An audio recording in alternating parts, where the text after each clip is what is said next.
something rather. And I think, from a PR perspective, obviously that's kind of backfired on him, and he's definitely lost the PR war with Tottenham over this. Chappers, sorry to interrupt there. Do you really think he didn't turn up for training? Listen, I know a lot of people have been speaking about this, but me, I don't know Harry Kane that well, but I don't think he seems the type of character to not turn up for training. No chance. I'm not having that. And as I said, I don't really know him that well, and I know people that do know him, and they always say he's not that type of person, but we don't know. But Harry Kane, the England captain, I wouldn't say he's the type of person not to show up for training. Maybe he was disappointed that obviously him and Daniel Levy, they had a gentleman's agreement, and it didn't come to fruition. But no way would I say Harry Kane's the type of person not to turn up. So I know I've heard all of this stuff, but I don't buy that one. That's the one thing I don't buy. This gentleman's agreement, Matt Upson, how many times have you been aware of a gentleman's agreement being adhered to at some point in football? Yeah, I mean, I've heard it. I've experienced that myself on a move where I've been told, if a number gets offered, you can go.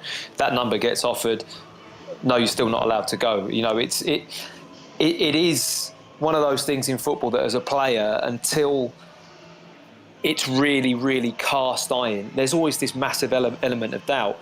And I find it interesting, like what you've said there, Chappers, and I haven't followed this as closely as a lot of people. I'm not, reading everything that comes out about Harry Kane.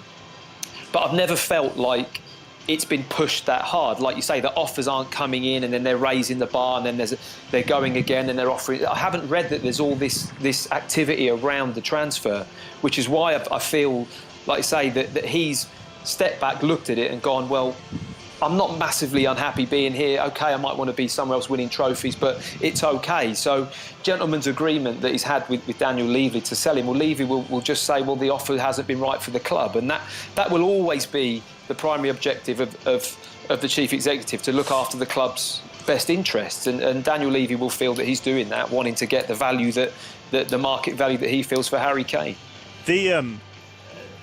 People are portraying this, Dan, in some ways yet again as a Daniel Levy masterstroke. I mean, surely the Daniel Levy masterstroke was in the contract he negotiated with Harry Kane 3 years ago, tying him to a 6-year deal that didn't have, even to the, if you compare it with the Jack Grealish contract at Villa, didn't have any fee in it, no matter how remarkable or staggering, that would have allowed Kane to go.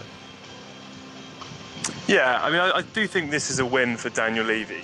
He's said no to one of the wealthiest clubs in the world in a market that's been completely dominated by the wealthiest clubs, that only the wealthiest clubs can seem to operate in. He stood up for his club, and he's got a good result out of this. And to go back to the kind of PR war element of it, it's easy to forget that Levy was under a load of pressure at the end of last season. The fans were revolting really post the Super League decision, and that's all really been forgotten, and Harry Kane's become a kind of useful lightning rod for fan anger and dissatisfaction. And it's been quite a turnaround in the way the supporters have felt about those two characters. If you heard them chanting in the Man City game, are you watching Harry Kane? It was really surprising how that kind of turned on its head. But yeah, to go back to the original contract, I think that that was a coup for Spurs, and it's easy to forget that that was a big show of loyalty for a player who'd had a couple of big injuries at the time. There was even a perception, as hard as it is to believe, that Kane was kind of already past his peak then, and Spurs gave him a big new deal, and they've really been rewarded for that this summer, because they were in such a position of strength when City came in and when Kane wanted to leave. Dan, thank you very much for being with us this evening. Appreciate it. Dan Kilpatrick, who covers Tottenham for the London Evening Standard. I mean, this is the crux of the issue, Clinton and Matt, isn't it? If you sign the 6-year contract, it doesn't even have a notional release clause in it and staggering fee in it. You're going to find it very difficult to get out of the 6-year deal when you've got 3 years left. Yeah, I don't know who is his brother, his agent. Yeah. I don't know if his brother done that deal, but yeah, it'd probably be a bit disappointed with his brother at the moment not having a get-out clause, because when me and Matt were playing, I don't know for Matt, but you probably didn't have all of that. There was probably a few, but not as much now. But everyone that does a contract now, I hear, has a release clause in their contract without a shadow of a doubt, and that's probably what Harry Kane's missing. But you know what? Credit Daniel Levy. That's why he probably offered him that 6-year deal, chappers. No get-out thingy. Where do you want to sign? I'll give you what you want and just sign it, because you're so important to this football club. But and you know, when we just had Dan on, he was saying, the fans were chanting, "Are you watching Harry Kane?" They were only chanting that because obviously Tottenham were beating Man City and they want them to stay at the football club. I can't see any Tottenham fan they would have been disappointed if Harry Kane had left, but they wouldn't understand. He wanted to go to Man City. He wants to win trophies. He's not getting any younger. What happens now, chappers? At the end of the season, he's 29, 2 years left. Do Man City still want him, or do they go for someone like a Haaland? So he might have missed out on his move. For me personally, I think he still might get that move at the end of the season. But I think it's a huge blow for Man City not getting it. Clinton, you tell him you didn't have £100 million. Sorry, Matt, go on. Go on. Clinton, you tell him you didn't have a £100 million release clause when you were at Birmingham, mate. Mate, I thought that was in the contract. In that day, times have changed, mate, but it was probably roughly.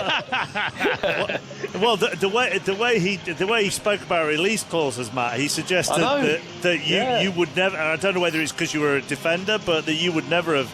Chappers, hold on. Just the strikers. It's just the strikers. No, Chappers, you're trying to stir it there. Matt was a top defender. He didn't need to have the release clause.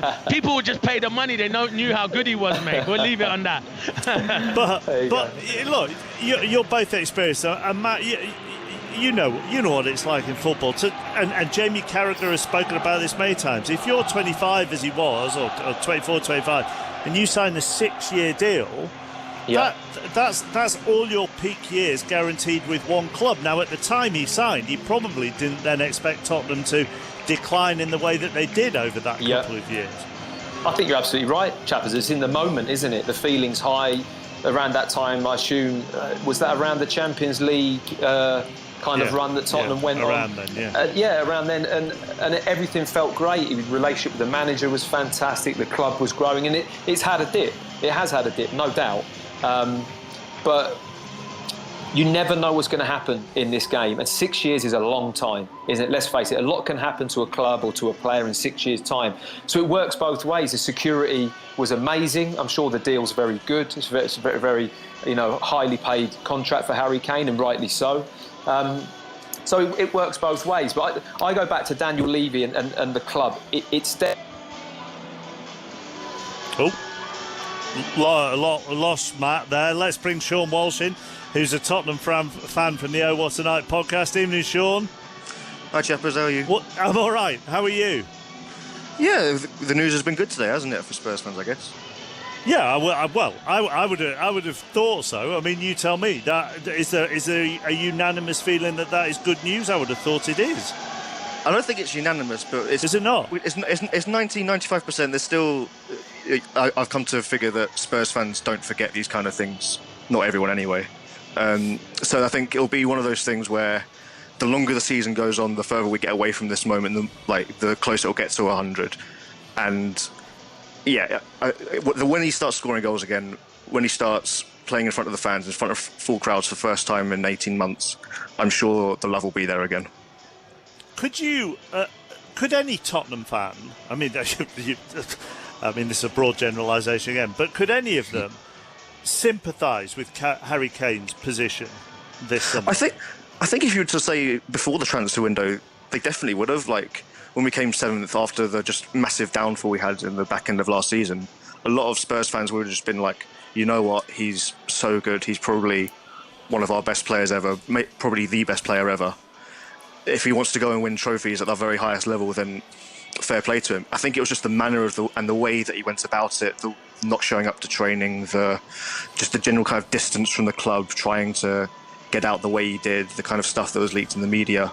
That was really what was hard to take. We didn't think that. We thought they would be like professional throughout. He would tell the club, I want to go, but he would at least show up for training every day. So that was really the sad thing, that he wasn't this moral professional who did, in fact, love the club right to the end.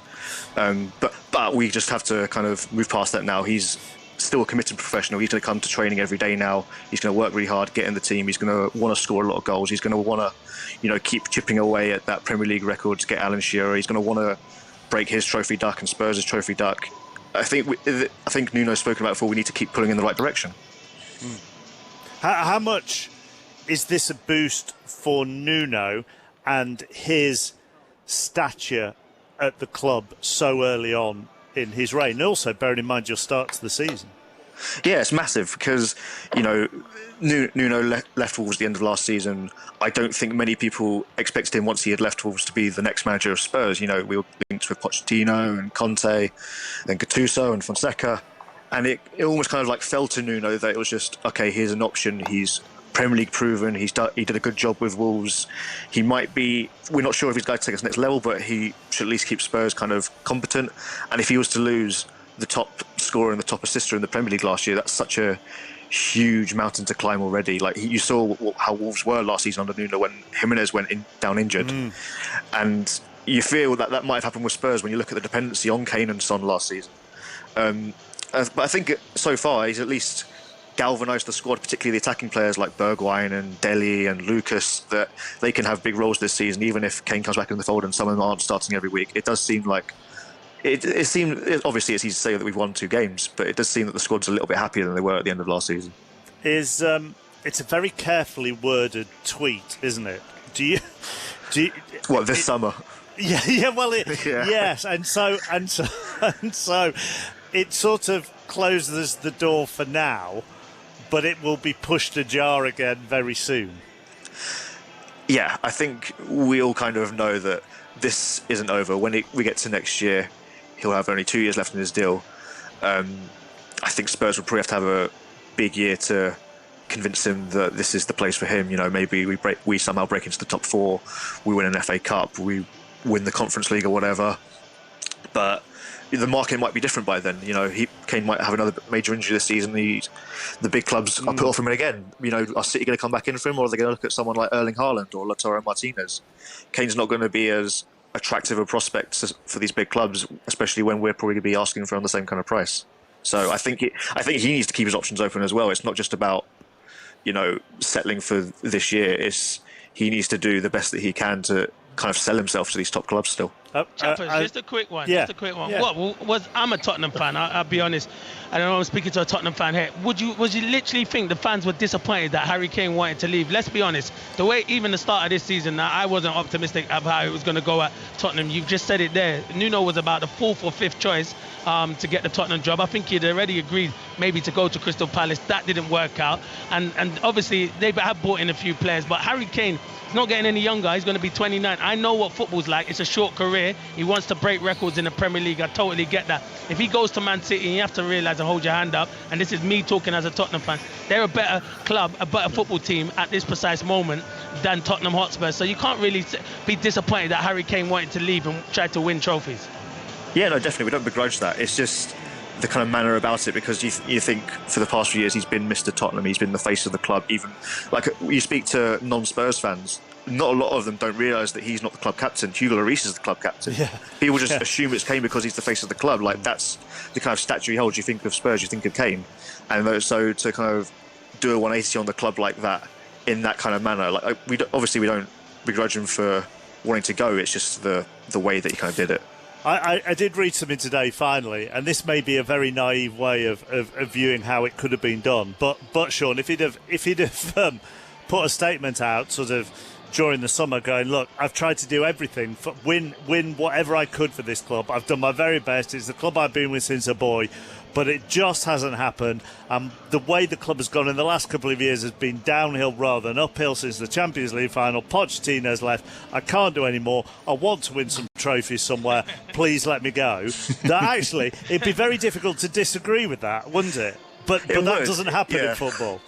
Yeah, it's one of those things where it sounds good in theory, but if it were to actually happen, you have no idea what it's going to be like. You know what football fans are like. Yeah, I do. Sean, thank you very much for coming on. Sean Walsh, Tottenham fan, from the Oh What a Night podcast. So we have Arsenal fans, Clinton, must be thinking, oh, thank goodness he agreed to stay today, because that means you haven't had to do forensic analysis of Arsenal for the last half hour. We haven't got long enough, chappers, for that. We'll still have a bit of time with you and Matt Upson and Clinton Morrison with us. Commentary of West Brom against Arsenal in the League Cup to come from 8 o'clock. But let's just switch our attention to the cricket. What a difference between the last day of the second test at Lords and the first day of the third test at Headingley. India bowled out for just 78, having won the toss and elected to bat. And at the close, England were 120 without loss. Here's Jonathan Agnew. Well, an incredible day for England. They bounced back from defeat at Lords. They're 42 runs ahead with unbeaten half-centuries by Rory Burns and Hasib Hamid. That after the outstanding effort with the ball. Anderson 3 for 6, Robinson 2 for 16, Curran 3 for 27 and Overton 3 for 14.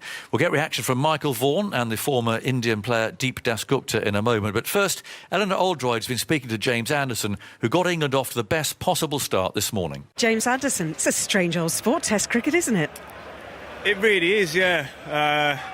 We had a really low week at Lords, or certainly that last day. But we've had a good few days off to let that pass and then concentrate on the good things we did at Lords, because we played really well for 4 days there. So we came here really hungry to try and get ourselves back in the series and show some fight. And I thought we did that brilliantly with the ball. The whole attack, I thought, bowled really well throughout.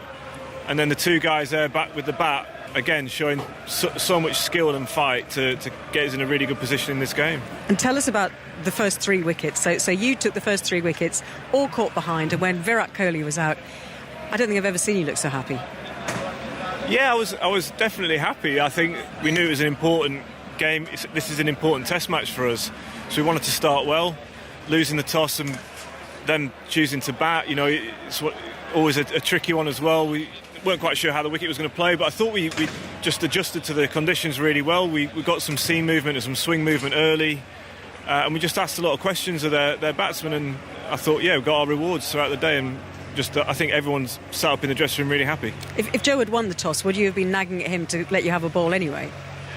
Do you know what? I thought it was a bat as well, but Joe was maybe leaning towards a bowl, but we'll never know what he would have decided to do. I think obviously today it wasn't a bad one to lose. Weren't sure how the wicket was going to play. I didn't think it played particularly badly. I thought it was quite a good wicket. Just swung a little bit early on. And we made good use of it. Just a final word about the opening partnership as well, because I mean it's just perfect, isn't it? 120 without loss, and you must be so happy for Hasib Hamid as well. Definitely happy for both of them, to be honest. Rory's someone who's come into the side and done really well, and Hasib got his chance again at Lords last week. Didn't quite work out for him, but he's come. I think the fact that he's been around for a few months now in this team. And we've seen how he's worked in the nets and how his game's progressed in the last couple of years. I think, it was sort of not inevitable, but I just feel like you could see he's in a really good place. And he's, started very well in this test match, and hopefully he can go on tomorrow. Well done, Jimmy. Go well. Cheers, Ali. Thank you. There we go. Thanks, Eleanor. And well bowled Jimmy Anderson. 3 wickets in his first spell, 3 for 6, and didn't come back because the others did the job for him. A remarkable day. Michael Vaughan is alongside me, and Deep Dasgupta as well. Michael, let's start with you. I mean, how do you begin to explain a day like that? Well, it just it almost sums up Test cricket. It sums up particularly this England side that you're never quite sure what you're going to get. Looking back at the toss, it was a great toss to have lost. I'm pretty sure Joe was going to bat.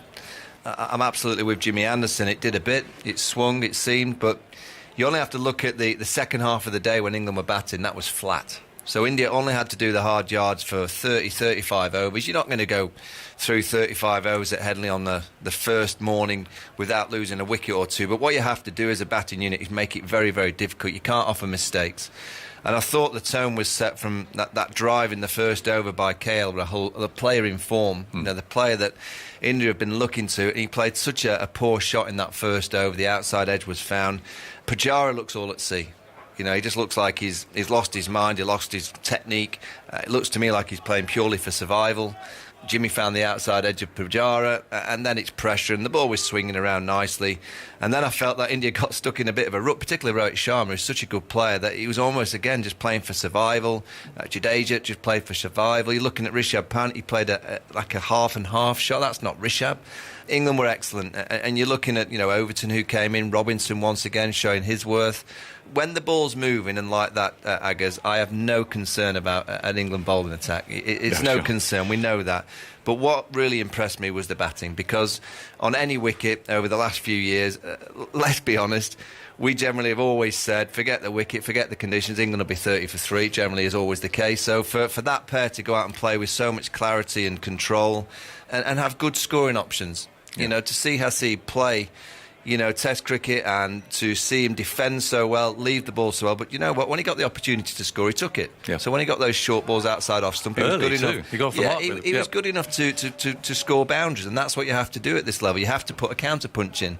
It's been the perfect day. Yeah. I think it's the third time in Test cricket history I'm led to believe that a team has bowled first, bowled the opposition out, and been no wickets down past their score on day one. England have been involved in 2 or 3 of those. When was the last one, Aggers? Think of Melbourne. Think of Melbourne. Oh, 2010. Yeah, there you go. Well, there you go. Don't know when the other one is, but I know that's the third time, so it's been a great day for the England team. And extraordinary and deep. I don't know where to start, because India were just off it in every department of the game. The batting was poor, bowling was a little bit ragged, conceding boundaries, fielding was poor. It just, the balls flying around, there were overthrows. What happened? Apart from the toss, though. Oh, he just won the toss. First time. Could have been better off losing it. Yeah, I guess Virat's better off losing tosses here in England. It's the first time he's won it. But yes, you're spot on. I mean, the batting was... And you know what? The openers, one of the things they do with the bat, or with the ball for that matter, is you set the tone. I think KL's Rahul dismissal in the very first over kind of, set the tone for the whole day. That was, you can understand an outside edge, a good delivery, but that was a poor shot from KL Rahul. Very first over. Yeah. It's India never seemed to have kind of regained the composure. And whether, like you said, was the batting, then the bowling, the fielding. And the opening over of Sharma, I mean, they gave him the first over. It was full of wides, no balls. 8 runs, and it was a 9-ball over. Yeah. I mean, 2 no balls, a wide. Yeah. And then an easy wide and shot outside off stump for Hasib Hamid to get off the mark as well. And England are away. Yeah, so, it's been a really bad day at office for India across all I think, Aggers, what it shows over a 5-match series is that, you get these situations where England, they had to win today. It was a desperation that the mentality had to be so good from the England side. And you get a sense that India probably didn't have that desperation today. They probably thought they could just play. And it's appointed to them that at this level, you can't just arrive and play and just think you're going to have a good day. You have to make those good days happen. Another failure for Kohli. Yeah, I mean, I've seen India a lot in English conditions. Generally, England have won. And, I've seen this series that this Indian side are different. I see that they've got that know-how of knowing how to win the big series. We've seen that in Australia. But today was a day that I thought they played like Indian teams of the last couple of series, towards the end of a series when the series had gone. You go back over those series and you look at an Indian side, the ball swinging around, there's like, oh, it's swinging, we can't play. They're a better team than that, And, what you can do in a situation like this as a team, you can still gather something back in the morning. We know that it'll probably swing a bit more. It generally always does. They can get back in this test match. They can bowl England out for 280, 300, and they can go and get 400 in the second innings if they switch on with their mentality. But... It's fascinating how a team that was so brutal on that last day at Lords, and I can still hear that crowd noise in my ears when India won. Maybe that was their moment. It's gone. Maybe that's it. They got so excited by that moment that this is a bit of a come down. That they've had a week off. I don't know what they've done in their week off, but it hasn't worked. And I just think I looked at 2 teams today, and one in England. You could see it in the eyes of Jimmy Anderson. He knew that he had to lead England this morning. He knew that England needed to win that first session. He knew that England needed 3 or 4 wickets in that first session to get back into the Test series.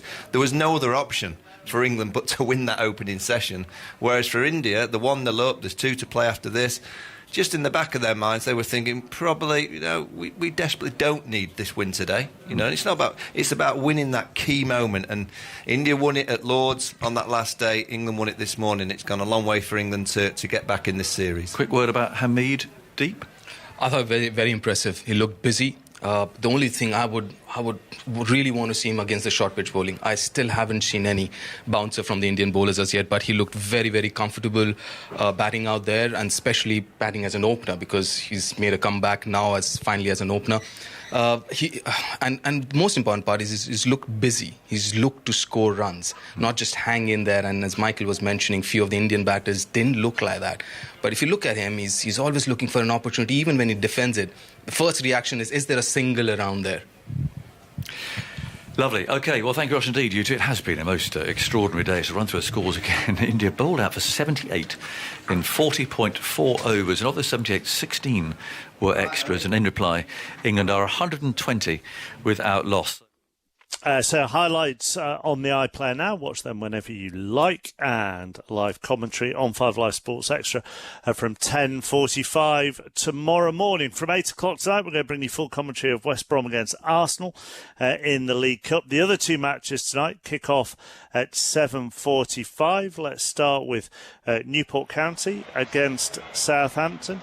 I bet Conor McNamara loves whoever's doing the rotors at the moment. They gave him Barrow last night and Newport tonight. What's that, 6-hour journey? Yeah, I have bought a road map for that individual in question. It'll be on his desk when he's back at work if he ever comes into the office again. Big night, chappers, for Newport. 4 consecutive away games to start the season. Tonight, for the first time, they get to play in front of their own fans. It is absolutely rocking in here. And this is Rodney Parade as we've never seen it before. The new pitch has all been laid. Luscious green. A ground that has always had drainage problems in the past. The pitch used to be terrible here, but now it looks very modern and very slick indeed. Newport beat Tranmere in League 2 on Saturday. 6 changes tonight. 20-year-old striker Timmy Abraham, brother of Tammy, has joined Newport on loan from Fulham this season. He scored the winner in the last round against Ipswich. He's one of the players who comes in to start tonight, as does club captain Matty Dolan. Southampton have made 2 new signings this week. Teenager Thierry Small has joined from Everton. Just today, Lianco, a 24-year-old Brazilian-born defender, has arrived from Torino. Neither of those are involved tonight. Southampton's team features 9 changes from the side that began the 1-1 draw against Manchester United. Jack Stevens and James Ward-Prowse, the only ones who keep their places. But it is a strong team. They're all established first-team players. There's no fringe youngsters in the starting 11. Former Welsh striker Rob Earnshaw alongside Connor. Atmosphere sounds fantastic, and they know what they're doing in cup ties to Mike Flynn's side, although I know he isn't there tonight because of COVID. Yes, indeed. It's electric down here. Incredible. Great atmosphere. It's actually their first home game of the season because they've had all away games, but they've managed to win some games, and the fans are here in full support. So it's brilliant. It feels great. So Connor and Rob are there for Newport against Southampton. That's a 7:45 kickoff, as is the All-Premier League tie at St James's Park. Mike Minay is there for Newcastle against Burnley. Yeah, team's just on their way out. 15 changes between the pair, Mark. 9 of them are from Steve Bruce in Newcastle, with only Woodman and Lascelles remaining from defeat to Aston Villa on Saturday. There's a start for Jeff Hendrick against his former club, and first appearances of the season for Manquillo, Lewis and Gale. For Burnley, it's a second debut for Aaron Lennon after a year in Turkey last season. Jay Rodriguez, who hasn't scored since mid-February, partners Chris Wood up top tonight. Under the grey skies of the northeast, this cathedral of a stadium about half full tonight. Both sides looking for their first win of the season, and one probably favours that chance to start it today. Sean Dyche of Burnley says the Premier League is a priority. It's Steve Bruce who would love a cup run. We'll be at the Hawthorn shortly. West Brom Arsenal, an 8 o'clock kick-off, but it's been a golden start for Team GB at the Paralympics. Andy Stevenson has been following the action in Tokyo. Thanks, chappers. Yes, it was an impressive day one for Paralympics GB, and it all began with a golden moment for Sarah Story. There goes Sarah Story. She has caught Crystal Lane right, and she is the Paralympic champion in the C5 individual pursuit for the women. For the 15th time in her career, it's a gold medal at the Paralympics for Dame Sarah Story. It's another superb, steamrolling performance. Tanny Gray-Thompson is with me, and what a race for Dame Sarah Story. Tanny, just to put it into context how special this athlete is. Dame Sarah's incredible. I mean, partly the longevity of her career, but to be so dominant across two sports is amazing. I mean, the thing that got her into cycling, she had an ear infection, she couldn't go in the pool. And, it's just her determination and her will to win. She still got that fight there in her. I mean, she is in her 40s now, but it's, difficult to see when the end of her career could be, because the way she competed today, she was so absolutely dominant. I mean, fair play to Crystal Lane Wright. I mean, I think it's hard in cycling when, in this particular event, the 3,000 pursuit, you lose the gold. But to actually catch Crystal, 1,700 metres into the final just shows how good Sarah is. And she's going for this record. That was her 15th gold medal. She has 2 more events to go here in Tokyo, and if she wins both of those, she will have more gold medals than any British Paralympian who's gone before her. It almost seems inevitable that she's going to do it. Would you agree with that? I think right now it's almost impossible to see that she is not going to win her other 2 events. She's not competing again till next Tuesday. She wants to save her legs. She didn't go for another world record in today's final. But it's quite difficult, actually, because with the days in between, it's actually about getting back to the village, rested, getting nutrition back in. And you almost can't celebrate the medal that she won today because she's got these other 2 to think about. She's just incredible at the moment in terms of how she's adapted to lockdown. She just looked in superb form on the track, and it's very exciting to see what she can do in another 2 events. And also for the British team to get a medal so early on day one just sets a bar for others to follow. All the other sports will be looking at cycling and wanting to go out there and beat them. Well, after the race and after the medal ceremony, Sarah Story was understandably very emotional. Slightly overwhelmed. We're here without friends and family, and it's been a long time. So, yeah. It's 18 months since we raced the track, and I don't think anyone realised how hard that would be. So, yeah. We did it. And what were you thinking when you realised you had the gold medal? What crossed your mind? I was looking for them, obviously, but they're not here, so it's like you just want to, you just want to say thank you to the people that have made it happen. So Sarah Story there after her 15th gold medal, and we must have a word about Crystal Lane Wright as well. Winning silver, she'll of course be happy with a Paralympic silver medal, but it must be so frustrating for her constantly coming up against Sarah Story. And we talked, didn't we, Tanny, about it's one of those where it would almost be better for Crystal to be in the bronze medal race and win that and win a bronze rather than constantly being in these gold medal races and losing them to Sarah Story. It's incredibly hard for both athletes because they know each other's strengths and weaknesses. They've, competed against each other, watched each other in training. And for Crystal to go out to know that Sarah was going to chase her down. I mean, Sarah could have possibly gone out slightly less hard and won the gold medal in a different way, but that is not how Sarah races. So I do hope that Crystal gets a chance to celebrate, look at her time, look at her performance, and take some real positives away from how she performed today. So moments after that head-to-head between Story and Crystal Lane Wright, Steve Bate, who's visually impaired, and his pilot Adam Duggleby took silver in the men's 4,000 metres pursuit. Then attention turned to the swimming. At the Aquatic Centre, Rhys Dunn on his Paralympic debut took silver in the S14 100 metres butterfly. Tony Shaw grabbed a bronze in the S9 400 metres freestyle. That's also the first medal for Scotland if you're keeping account of that.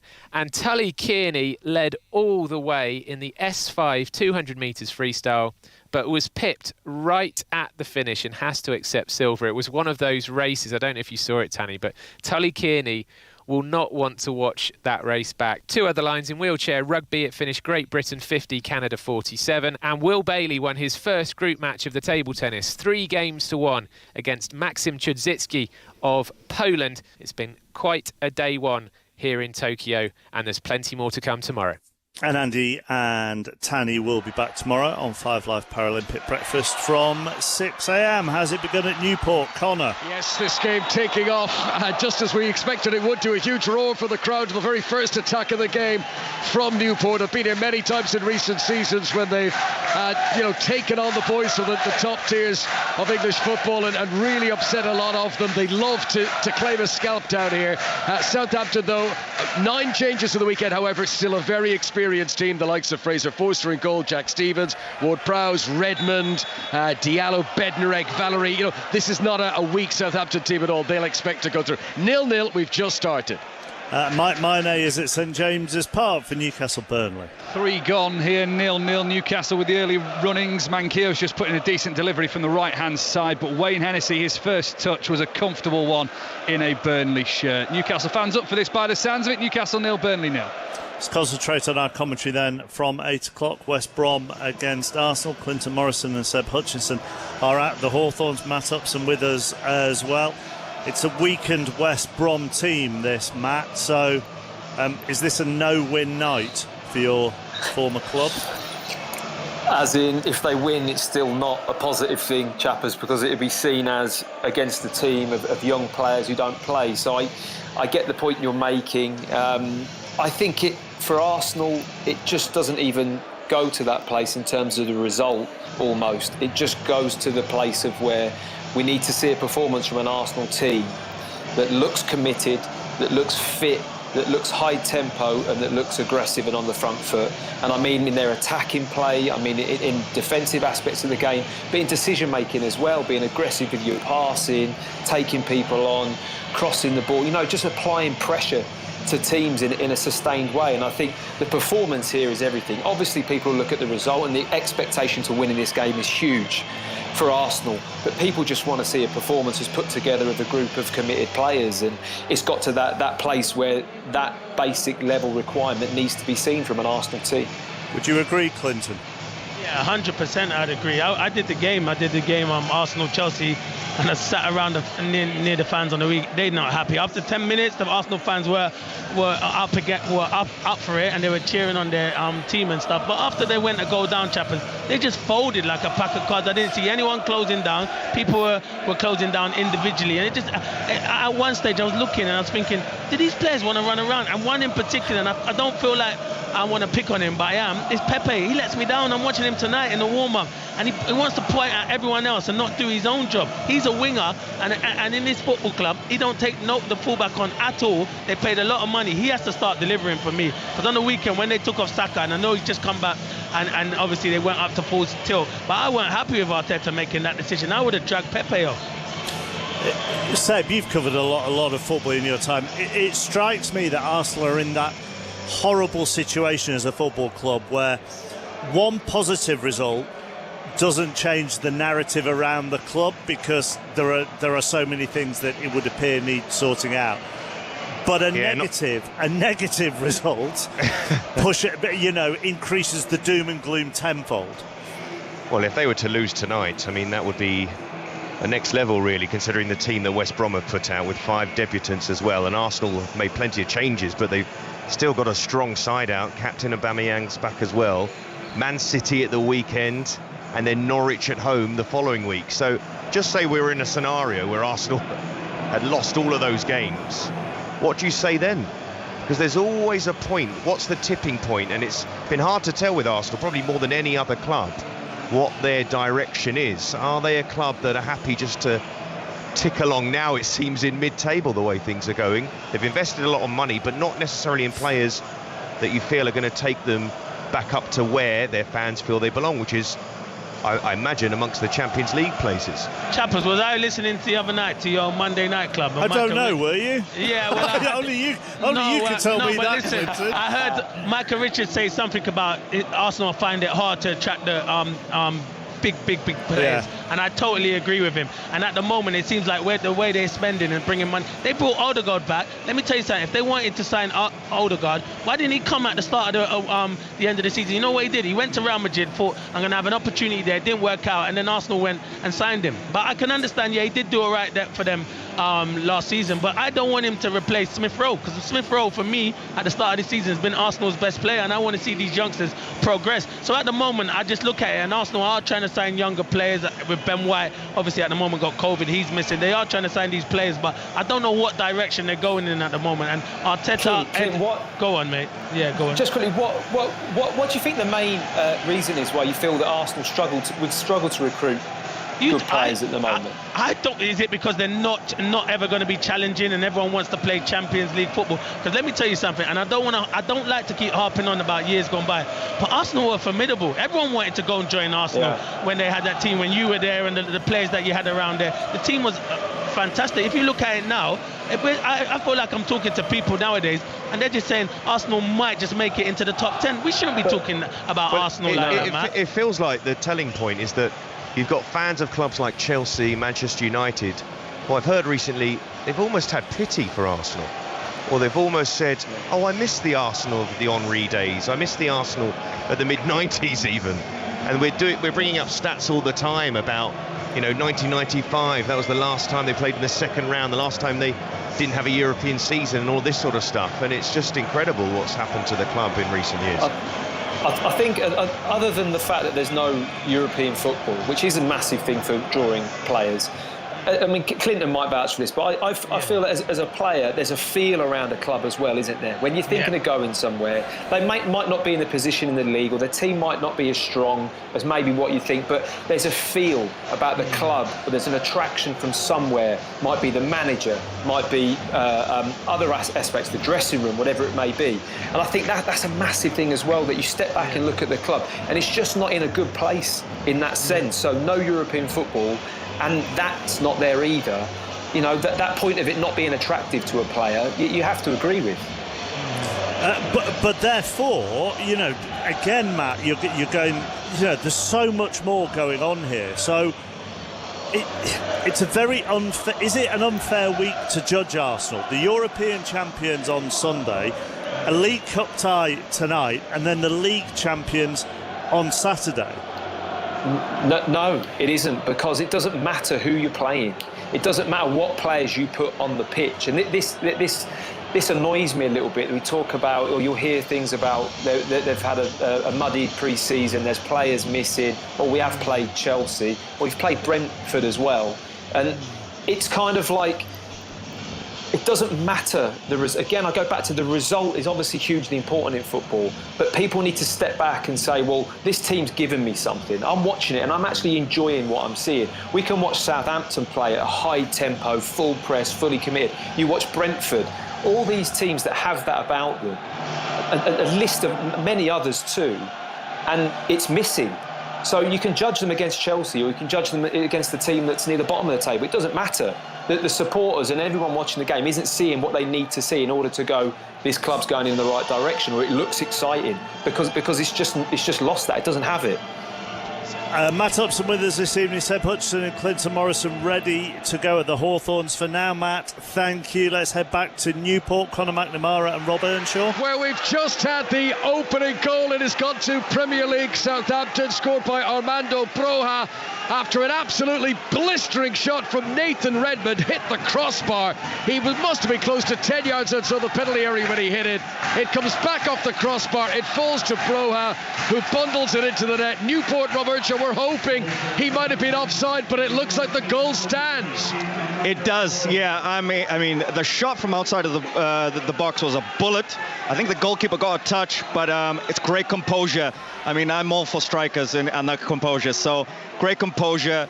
I was hoping he was offside, but he wasn't. It looked good. It's a great goal, and probably deserved. That is an opening goal for Southampton for Armando Broja, who's on loan from Chelsea. Newport 0, Southampton 1. Just before that mark, they had attacked Newport down the other end. A great dribble by Robbie Wilmot down the right wing. But that's all irrelevant now, because Southampton of the Premier League lead League 2 Newport by a goal to 0. Thank you both. Back to Mike Maine at Newcastle. 0-0, 12 gone, but it's the former Burnley boy Jeff Hendrick who's gone closest here. 25 yards out, drove one low, looking for the bottom corner. It was only just wide. Burnley themselves the closest they've come. Jay Rodriguez with an air shot inside the penalty area. Newcastle 0, Burnley 0. Back to the Hawthorns then. West Brom against Arsenal with Clinton Morrison and Seb Hutchinson. Thank you, Mark. The Hawthorns would have been humming with the prospect of taking the prize scalp of an illustrious but very much out-of-form opponent. But they'll be watching the next generation of West Brom players instead with a smattering of senior pros. I'll quickly take you through the two teams, and we're expecting West Brom to have 3 at the back. Alex Palmer making his debut in goal. Cedric Kipre, who came back from a loan last season, one of these senior pros in the side. He's in a back 3 with Caleb Taylor and Saul Shotton. Ethan Ingram at right wing back, a debut for him. Tom Fellows at left wing back, a debut for him. Adam Reach and Castro in the midfield. Robert Snodgrass, Zohore and Tulloch up front, but that is subject to change, of course, once we see them play. As for Arsenal, Aaron Ramsdale, a debut for the goalkeeper, a signing from Sheffield United. Back 4 for the London side. Callum Chambers at right back. Holding and Sayed Kolasinac, who usually plays at left back, of course, is expected to be the other centre half. Nuno Tavares, one of the other new signings, at left back. El Neni and Xhaka in the midfield. Pepe on the right, Saka on the left. Martin Ødegaard makes his first start since signing permanently from Real Madrid, rejoining. He was on loan last season. Pierre-Emerick Aubameyang makes his first start this season after missing the opening game against Brentford, opening defeat with COVID, and then coming off the bench against Chelsea. Lacazette is amongst the substitutes. Only had 1 training session, so not fit enough to start. Then Mikel Arteta. Well, Clinton, when the draw was made, this seemed the most likely fixture to produce a cross-division upset. However, looking at this West Brom team, it would be a seismic shock if Arsenal were to lose tonight. Yeah, definitely. You would have thought there could have been an upset. But you know what? I think the pressure is even more on Arsenal, because people looking at West Brom team expect them to go and win convincingly. So no matter what happens, Arsenal will have to go on and try and win this game. Well, the players are out on the pitch. They're ready to kick off. About to take the knee as well. West Brom will be kicking from left to right, and in their traditional dark blue and white striped kit. Arsenal in their away kit. What colour would you call it, Clinton? Arsenal's away kit? What would you say? Like, it's not yellow, is it? It's like a lime green. Yeah, lime green. Yeah, lime greeny. And the stand behind the goal that Aaron Ramsdale is stood in at the moment doing stretches is full of Arsenal fans who've travelled. Both sets of players take the knee to huge applause. In a part of the world, of course, the Hawthorns, the place where 3 black players played for the club in the 70s. Regis Batson and Laurie Cunningham. There was no chance of expecting any boos at this club. And you can hear the roars of the Arsenal fans backing their side tonight. It would be the biggest of shocks if they were to lose tonight. A very inexperienced West Brom side, and one of their more experienced players, Cedric Kipre, he's just put the ball straight out of play from kickoff, and Arsenal can get going with possession. And a first touch for Aaron Ramsdale, greeted with applause from the Arsenal fans behind that goal. Sayed Kolasinac, interestingly, playing at centre-back. Tavares immediately under pressure. There'll be plenty of energy from this young side. The one thing they will do, they'll have energy, and also they'll press ever so high, because that's the one thing Valerie Ishmael's team at Barnsley and West Brom's first team have done this season. They pressed ever so well with intent. Of course, there's a massive smile on Clinton's face because he didn't have to make the trip to Newport tonight. And Definitely. Instead, he's at West Brom as Saka looks to break down the left-hand side and wins a throw-in. I don't know how to get to Newport, so good luck for Connor with that one. I'm happy I'm here. Struggled to get here. Yeah, exactly. We'll leave it at that. Well, at the moment, Arsenal have a throw-in deep in the West Brom half. There's been a discussion between the referee tonight after a challenge in midfield from Castro, who's one of those making his debut, and signed on a free after a trial in the summer. He's picked up a yellow card already in the first 2 minutes of the game, and so straight away, putting a foot in on that Arsenal midfield. Don't want to let them settle. Why would you, based on the opening to the season for the North London side? Officially their worst start in their history, losing their first 2 games and without scoring a goal. And if they don't score a goal tonight against this West Brom 11, you have to keep repeating it, really, because that's the scenario they're in. Kolasinac goes back to Ramsdale, who takes a touch, opens his body up, pings the ball out towards Pepe, who allows the ball to run over his head. Aubameyang couldn't get there, and it was Caleb Taylor, one of the 3 teenagers in the West Brom side, who gets it away. And so trying to get their foot on the ball in that midfield, but Tavares has latched onto it on the halfway line and gets it back from Saka. He's tight on the left-hand side. One of Arsenal's new signings, and they've spent a bit of money in this summer. Kolasinac returned from a loan at Schalke. That was the club that Arsenal signed him from. And it was thought the Bosnian would leave in this transfer window. There's still time, although he may not, based on the fact that Kieran Tierney has an injury. And the transfer window is closing soon. Castro, touch for him on the halfway line, West Brom midfielder, who only turned 20 last week. Just wanted to get going, but they give the ball away, and Arsenal can bring it forward, and Martin Ødegaard, the Norwegian, on the ball. They sprayed in, and they might be in already here, Arsenal. And Saka almost on the end of the cross. As Chambers getting forward down the right-hand side. So the ball's in the arms of Alex Palmer. It's a chance, you know, Seb. He's got to do better than that, Callum Chambers. It's a good ball one from Xhaka. He picked out Chambers, and he should be just putting that cross for Saka. Or even not. Pepe made a good run inside him, and if his touch had been better, he was in on goal there. Good start from Arsenal, but we expected that, though, Seb, for them to dominate possession. Well, there's going to be plenty of opportunities to talk about Arsenal's malaise this season already, but they'll be looking to try and put on a decent performance tonight. The expectation all on them, but there's a loose back pass as Zahor was bearing down onto it, but Ramsdale was out quickly to save the blushes. I think the back pass was from Chambers, and it almost played Arsenal into trouble. Yeah, it's poor from Chambers. Like the last time he played, he didn't have a good game against Brentford, and I feel after that you have to have a few good touches, and it was a poor back pass, but Ramsdale did well, and Kenneth Zahor did ever so well to react, but it looks like he might have just picked up a bit of an injury there. Yeah, Zahor, another of the senior players in the side. Rare minutes for him. He was on loan last season at Millwall, but he may not last this game. He's still limping and he's not moving freely. And strong boy, get on with it. You're not getting many opportunities. You would have to carry me off if I'm not playing games in the first 11. I'm trying to get through it, so to prove to the manager I'll be all right. Tell you what, he heard you because he's back to his feet and he's spring in his step. But Arsenal have the ball with Aubameyang. He's laid it off to Ødegaard, and Pepe wanted the ball played through the middle, but Ødegaard in the centre circle takes his time and moves it out to Tavares. And signed from Benfica, young fullback, only 21 years of age. He plays it inside to Ødegaard. Granit Xhaka, Ødegaard. Midway through the West Brom half, we've played about 5 minutes at the Hawthorns and still 0-0 on 5 Live. Xhaka back to Kolasinac, and Arsenal right up on the halfway line. West Brom have everybody behind the ball and in their own half. It's back with Rob Holding. It's part of the Arsenal defence of the weekend that struggled so much against Chelsea, and particularly Romelu Lukaku. Pablo Mari's on the bench for Arsenal tonight. As Pepe picks out a lovely ball to Aubameyang. Fabulous touch from the Arsenal captain, drew out the goalkeeper, and then the flag's gone up.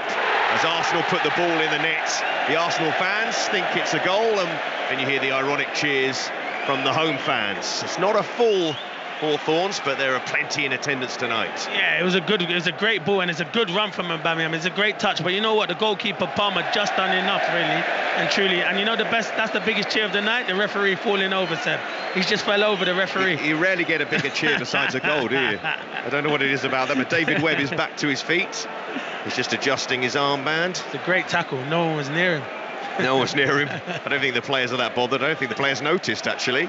They're focused as the ball is back in play again.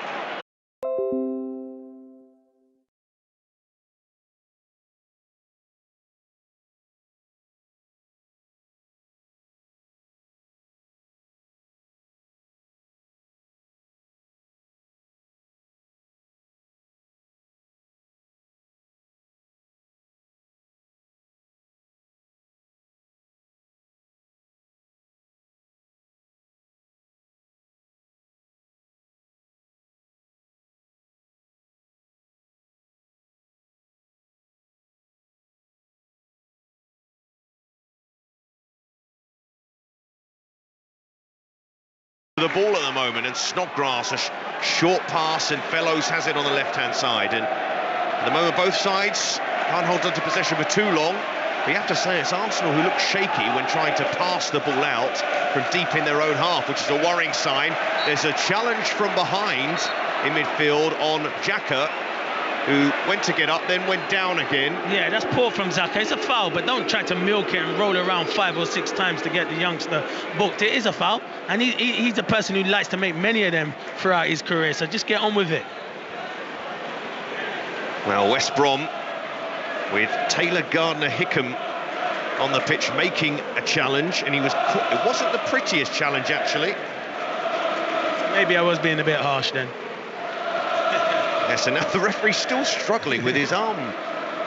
Something on his arm here. And he's now down with the 4th official, Sam Allison. He's back on the pitch. We can get an update from Conor McNamara, Newport County v Southampton. Yeah, midway through the first half, Newport 0, Southampton 1. First goal on his debut for Southampton's Armando Brojo, newly arrived on loan from Chelsea. Elianusi and Redmond have been wasteful with 2 further attempts for Southampton. Robert Earnshaw alongside me.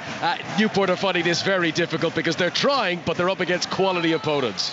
Yeah, and you can see the difference. Whether it's technically, whether it's just pure strength and understanding of, okay, this is how we play, this is how efficient we are. Southampton being very, very efficient, creating chances, and it should be really 3-0. Redmond has missed 2 chances he should score. A one where he could have passed for a tap-in, and then the other one where penalty spot, really is an easy chance for him. So a couple of chances missed, and Newport here with the set piece. And a corner which comes to the penalty area. They're well stocked in defence for Southampton, so they'll be able to clear it away. Newport 0, Southampton 1. Well, West Brom are in the penalty area with a shot towards goal. There's appeals for a penalty as well. Arsenal haven't cleared their lines either. Big block in there from Kolasinac, and Ingram driving down the right-hand side, and Saka in his own penalty area trying to clear it.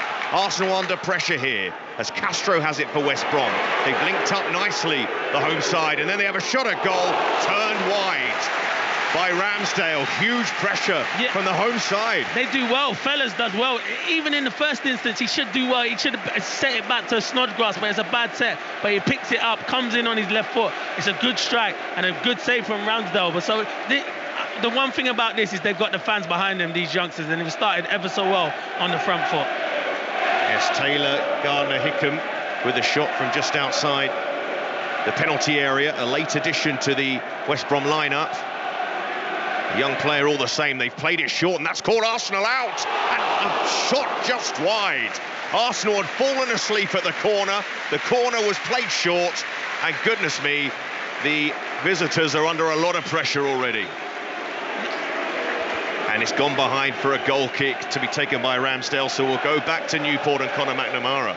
Goal for Southampton, Newport 0, Southampton 2. Nathan Teller, lightning fast breakaway goal. You scored a few like that, Robert, on your time. He took it well though, but Newport, who committed players forward, cut out again at the back. Well, straight from the set piece, they had a couple of a ball that dropped down, and accidentally dropped down to Southampton, who broke straight from the halfway line.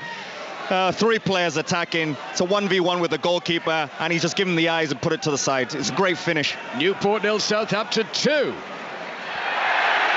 Yes, thank you, Conor. Well, Arsenal in the last 5 minutes have been very much second best. The best chances of the game already for West Brom. They caught Arsenal napping at a corner. It was taken short, and while we were getting that update from Conor, Arsenal trying to slow the game right down. And there's a throw-in on the far side as well. They look shaky, the away side. They do. West Brom, even though Arsenal started on the front foot dominating possession, it's West Brom that have had the 2 biggest chances. That from the corner, it was well worked, and reach. Oh, he's got a brilliant left foot. He just dragged the shot wide. It was a good opportunity for West Brom. Arsenal have the ball with Granit Xhaka. He plays it short to Saka, just outside the West Brom penalty area. Tavares on the left, drops his shoulder. 2 come across to challenge him, and Kipre very strong and looking for a free kick, and he's won it. And Tavares eased off the ball there, but he stayed down, the Portuguese fullback. A worrying sight for Arsenal here. Seemed to go down rather easily, though. Yeah, it was good strength from Kipre. You can see Valerie Ismail, someone who I played with, he's applauding that. That's what type of defender he was. No nonsense. He'll kick you, look over you and tell you to get up. He was like that. So it was good, strong defending there from Kipre.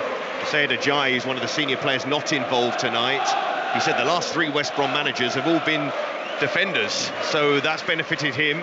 And you'd imagine with these young players in this team as well, it's going to be a benefit to them as well. We've played about 14 minutes at the Hawthorns.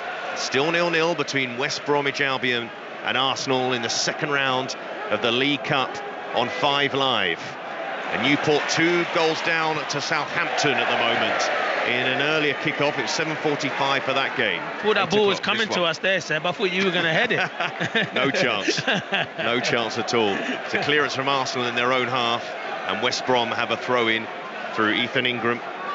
And they've looked bright on the ball, the home side. Ingram sliding in on Saka, who has it now, can run with it and space to run with it. Crosses the halfway line, slips it through to Aubameyang, checks back on his right foot just outside the penalty area. Arsenal appeal for a handball, and Caleb Taylor able to clear with a long straight ball towards the Hawk, but who couldn't hold on to it. Kolasinac, good defending from him actually. The Bosnian able to rescue the situation for Arsenal, and El Neni plays it short to Ødegaard, and they can just try and settle down again in a game in which you could say lucky to still be level, because West Brom had 2 presentable chances in the game early on, and you already feel this is going to be quite the cup tie the longer it stays goalless, because they're growing in confidence, the home side, and the home fans can feel it. Arsenal have the ball through Kolasinac, short to Holding, and they can again just slow it down. This Arsenal side, 2 defeats already this season, friendly defeats before that as well, struggling to find some momentum, some confidence in their play. They would have been helped by the start of this game, but Kolasinac, direct run through the middle, then runs into trouble in the shape of Castro, who turns away from the challenge of Saka, very confident there, and Shotton can pass it out, and they've got space on the left-hand side, and they can bring it forward with Zahor in the middle, and it just took a little nick the crossing into the arms of Ramsdale. But any time West Brom get the ball, Clinton, they look like they can cause this Arsenal defence problems, which seems remarkable, really, considering the side they put out. You're spot on, Seb. And also in midfield, I think Castro, he's been excellent. He started the game ever so well. He got an early booking, but he's comfortable in possession. And the West Brom fans are happy at the moment. This young team are acquitting themselves ever so well so far. Tavares has it on the left-hand side for Arsenal midway through the West Brom halves. Saka just outside the penalty area, plays a little whipped cross into there. Castro didn't control it on the edge of his own box. Breaks to Saka, room to shoot. Goalkeeper saves, but he spilt it, and Arsenal are in front. And it's their captain, Aubameyang, to give the away side the lead, the Premier League side the lead. West Brom behind. It's West Bromwich Albion 0. Arsenal 1, 16 minutes played. Yeah, to be fair, his commentator's curse. I just praised Castro, and he just miskicked it on the edge of the box. But you got to credit Saka. He skipped through 2 challenges, and Palmer makes a good save. But you know what? The defenders didn't react, and it's Aubameyang who reacts, and that's what happens 9 times out of 10. Centre forwards react, and he's on hand to stick it into the empty net. But they've got to keep going, West Brom. But really well worked goal from Arsenal there.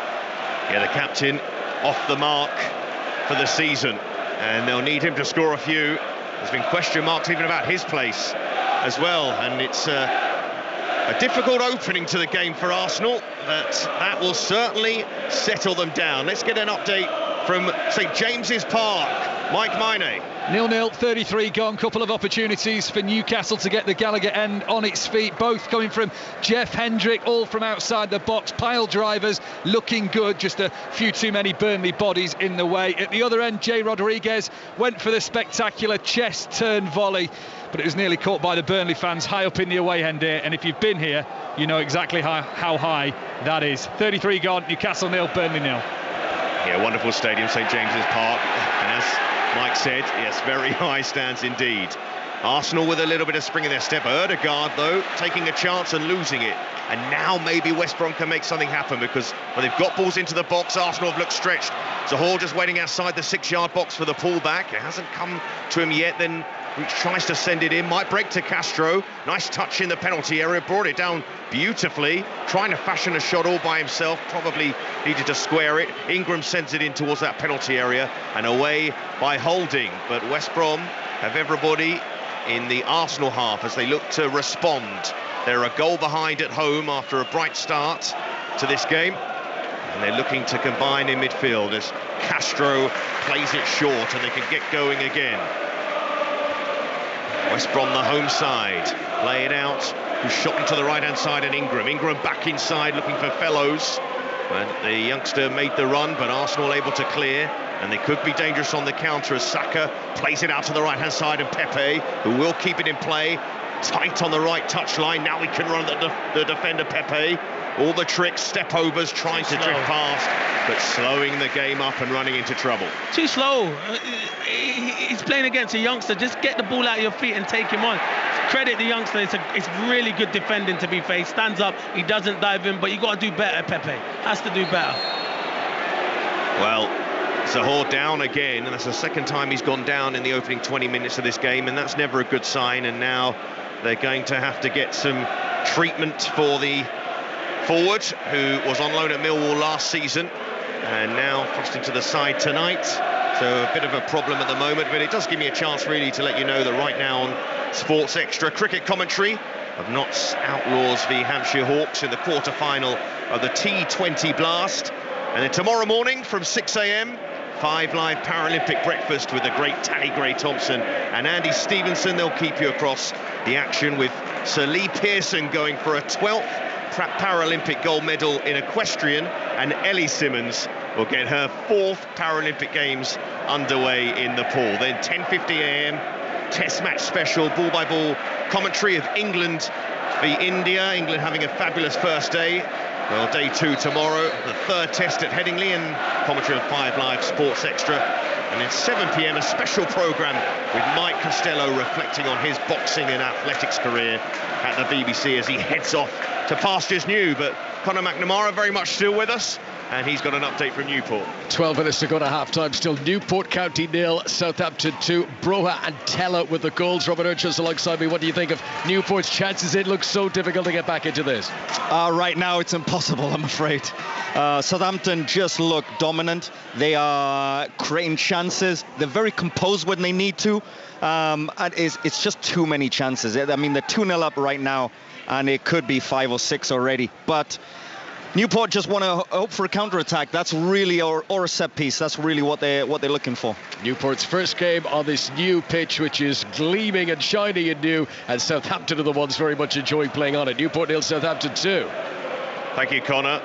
Arsenal have the ball on the right-hand side with Pepe. They lead by a goal to 0 at the Hawthorn, scored by Pierre-Emerick Aubameyang.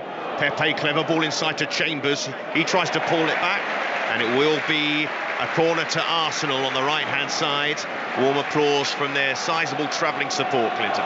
Yeah, good play there from Pepe. He does well there. He picks out Chambers, but it was good covering from Snodgrass. He came back and done his defensive duty. So Arsenal have a corner.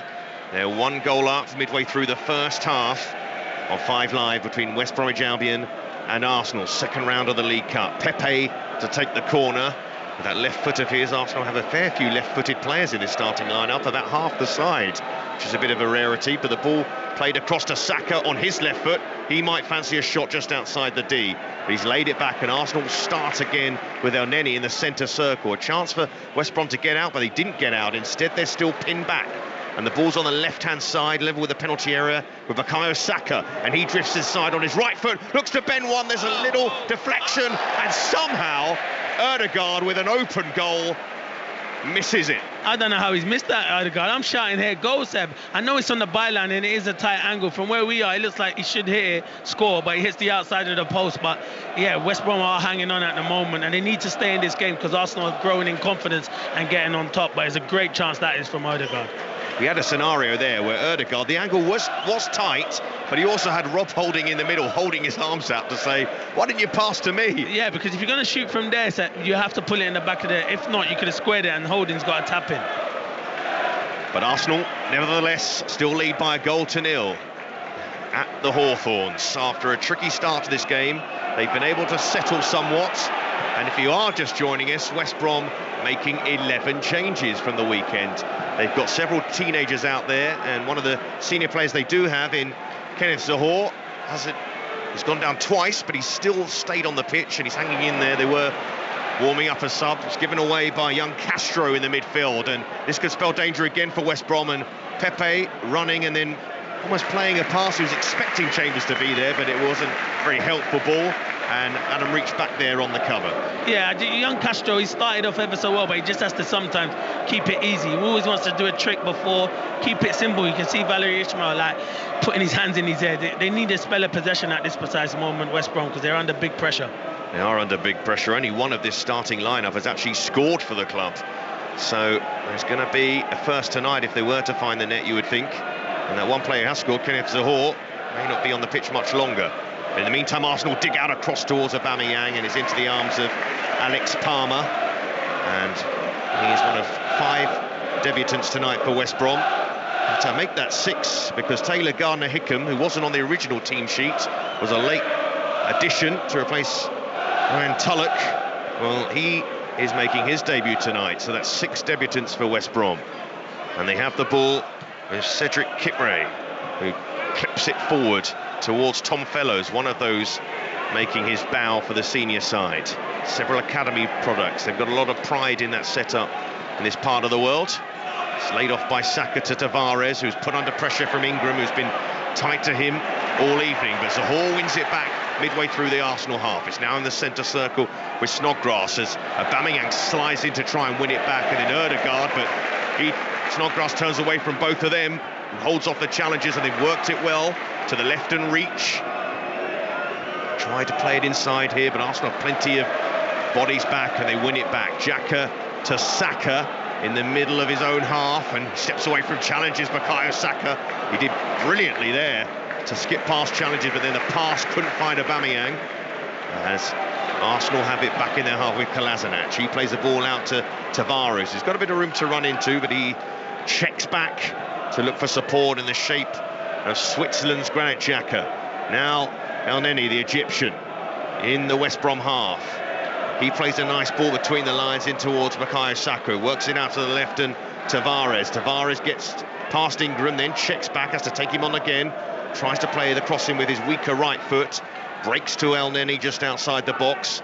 He's trying to find an opening for Arsenal just outside that West Bromwich Albion penalty area. There are challenges flying in from the West Brom players, trying to win that ball back quickly so they can break quickly.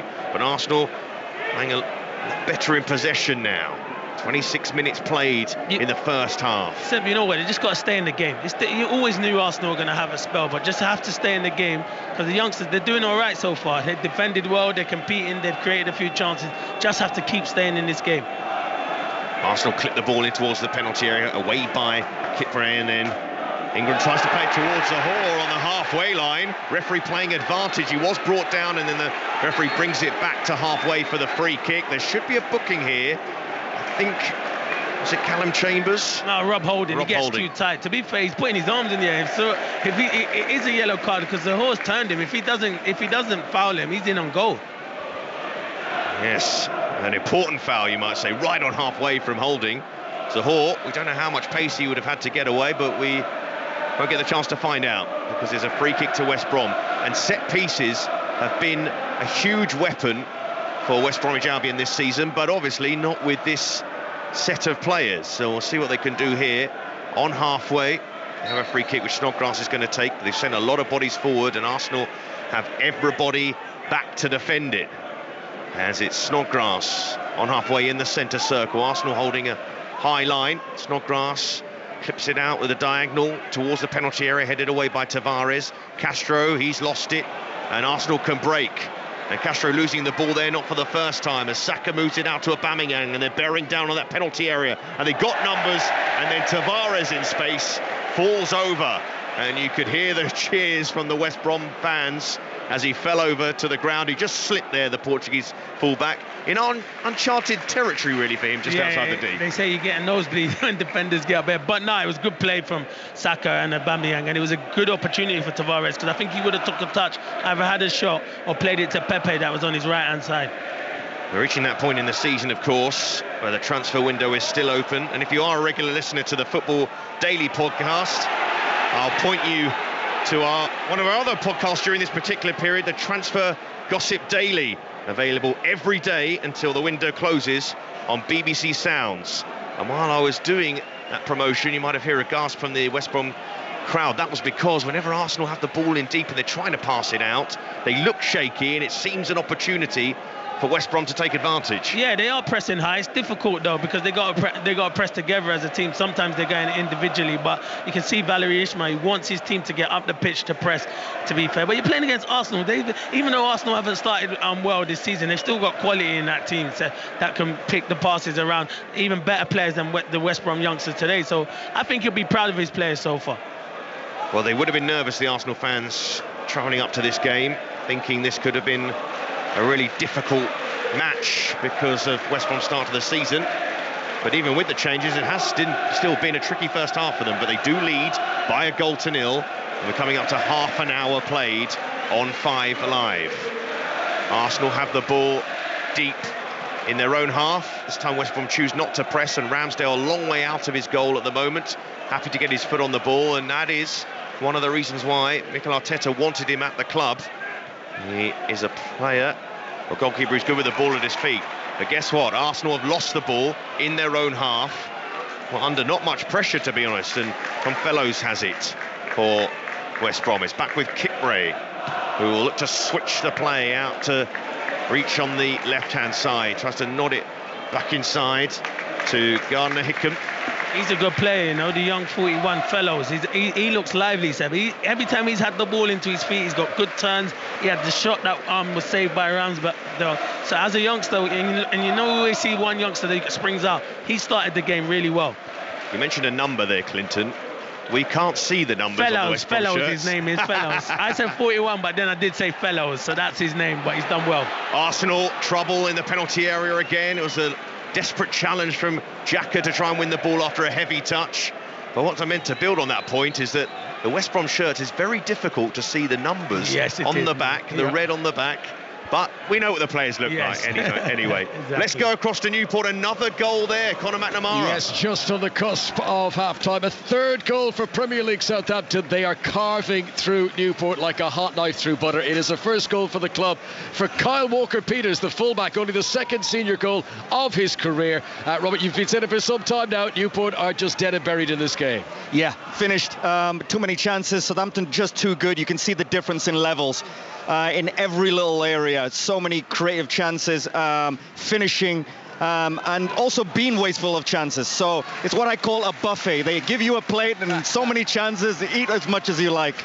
Yeah, they are absolutely piling their plate high here. This is very similar to Villa getting 6 last night at Barrow. Premier League Southampton 3-0 up against Newport. It's not half-time yet.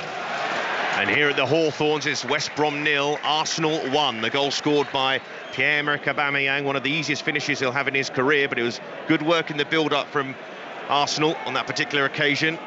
Valérien Ismaël at the moment is not a happy man. Yeah, it's because Castro, he keeps pushing, he's pressing and leaving big gaps in midfield. He's trying to say, just sit there for a few minutes, because you're leaving big gaps in the midfield.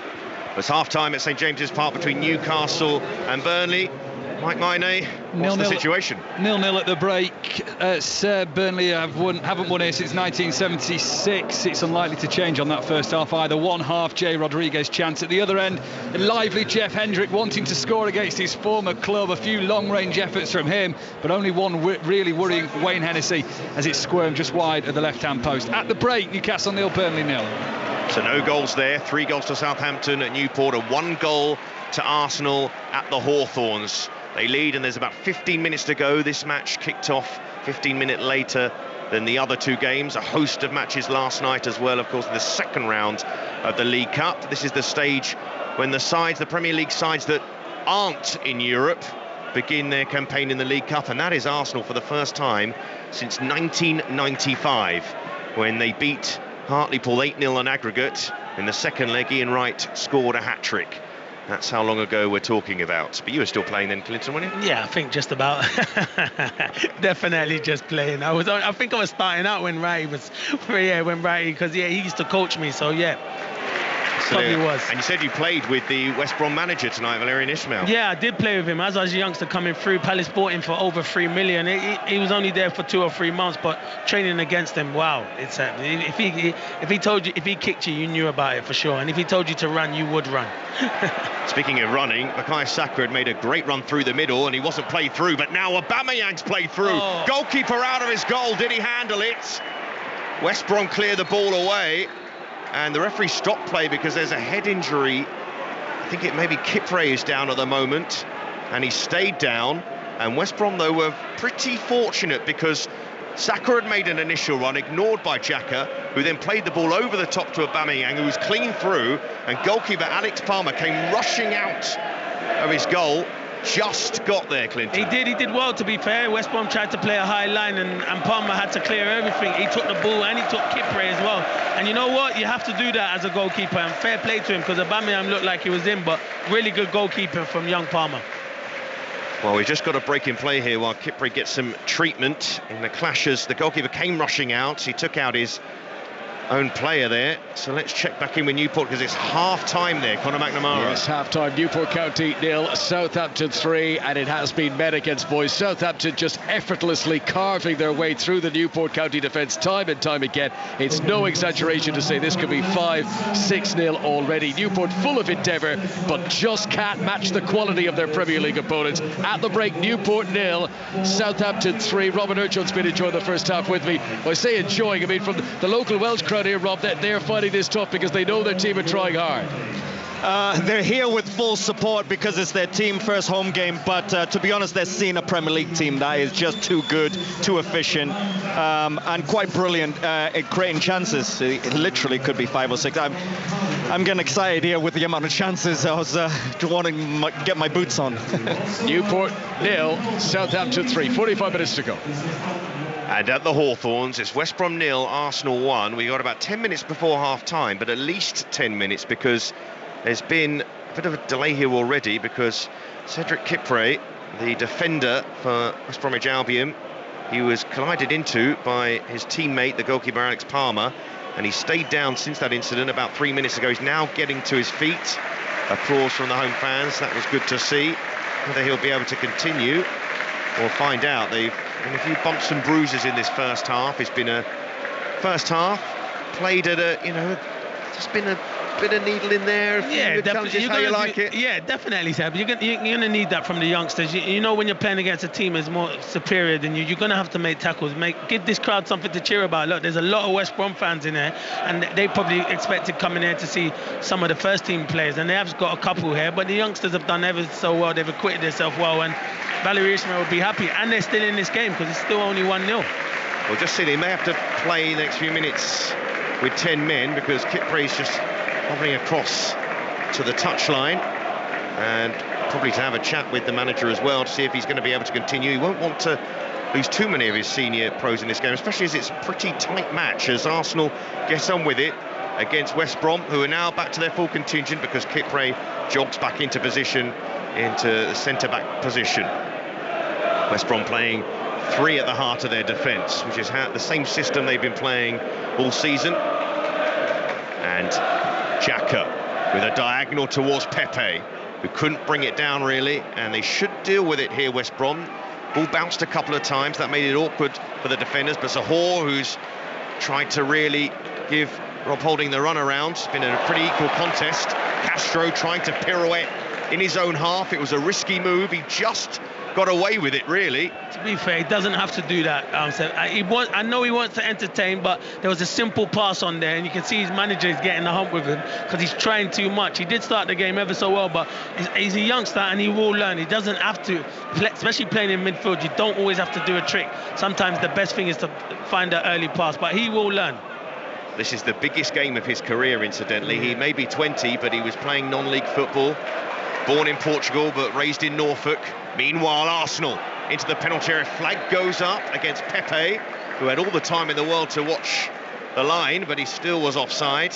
But to go back to young Castro, a huge jump for him, really, from non-league, getting a trial at West Brom in the summer, signing for the club, and now starting against a Premier League side. And I think he's tried to show what he's about but in risky situations. Yeah, and sometimes when it doesn't keep coming off, that you've got to impress your manager. That's the first and foremost. Impress your manager. It's all right to entertain the fans with skills, but when you're losing it, you put your team under pressure. So he will learn, and he's still a youngster, and it's a huge game, so he wants to try and impress. But the simple pass is the best pass sometimes, Seb. Ball launched forward by Palmer. Header from Holding, but West Brom can maybe snatch onto this on the edge of the penalty area instead. Arsenal try and break away. A heavy touch from Tavares, though, and Ingram brought down by Kolasinac. And the yellow card comes out for him. And I said about the needle in this first half, we've had a fair few yellow cards in this first period, and West Brom have a free kick right on the edge of the penalty area on the right-hand side. A very good position here for Robert Snodgrass. Yeah, Ingram does well. Tavares, he's been up and down. A bad first touch. Ingram does well. And Kolasinac thinks he can make the tackle, and he makes a sloppy tackle, and it deserves the yellow card. And it's a great opportunity here, Seb. You're right, in a dangerous position with Robert Snodgrass, who's got a dangerous left foot as well. And just like at the weekend, both centre-halves for Arsenal on yellow cards, would you believe? Anyway, West Brom have a free kick just outside the Arsenal penalty area. It's a little bit to the right, but Robert Snodgrass has a fearsome left foot. Will he fancy trying to test Ramsdale here? You would think so. Yeah, I think he'll go for goal here, Seb. Knowing him, how I do, I think he will. So Robert Snodgrass, the oldest member of this West Brom side, over this free kick. Can he lead by example here? Captain tonight for the home side. Can he find an equaliser from this set piece? It's Snodgrass straight into the wall, comes back out again, and a shot blocked by El Neni, but they still haven't cleared it, and Kipre tries to lay it off in the penalty area. Arsenal do not look secure back there, and they've managed to hack it away. No, every time West Brom go forward, they look a threat. They're causing Arsenal problems, and they are shaky, and that's just because they haven't won a game yet this season, Arsenal, so they are under pressure at the moment. Have finally scored a goal, though. That is a good... You are spot on with that. That eventually had to happen, though, didn't it? I mean, especially against this West Brom team tonight. And we keep repeating it, but it is a true fact. We've got young players out there for West Bromwich Albion that are signed in the Championship, and their academy players out there, almost half the team, against an Arsenal side with established internationals on this pitch. Yeah, you're probably looking at 2 or 3 players, and this is Arsenal's best 11 at this precise moment. Probably no Partey, Smith Rowe on the bench. You could probably throw Tierney, and then Lacazette. So they have got good players on this pitch, and they're missing only a few. And they're showing that now as Ramsdale played a brilliant ball through the lines to get Arsenal going, but then they've lost it again. Not been quite as fluent in the last 5 minutes as about 5 minutes before half-time. We're expecting at least a couple of minutes to be added on, as Arsenal lead at the Hawthorns by 1-0 on 5 Live. And they have the ball on halfway with El Neni. El Neni, little scoop ball looking for Aubameyang. Ball drops to Pepe. He can't get it under control. He's not done much in this first half, the Ivorian.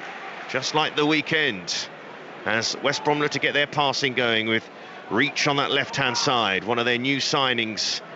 But they haven't been able to hold on to the ball for too long in this first half. And as expected, Arsenal have had a lot more of the possession in this game. Haven't tested the opposition too much. Both sides have had 4 attempts on goal.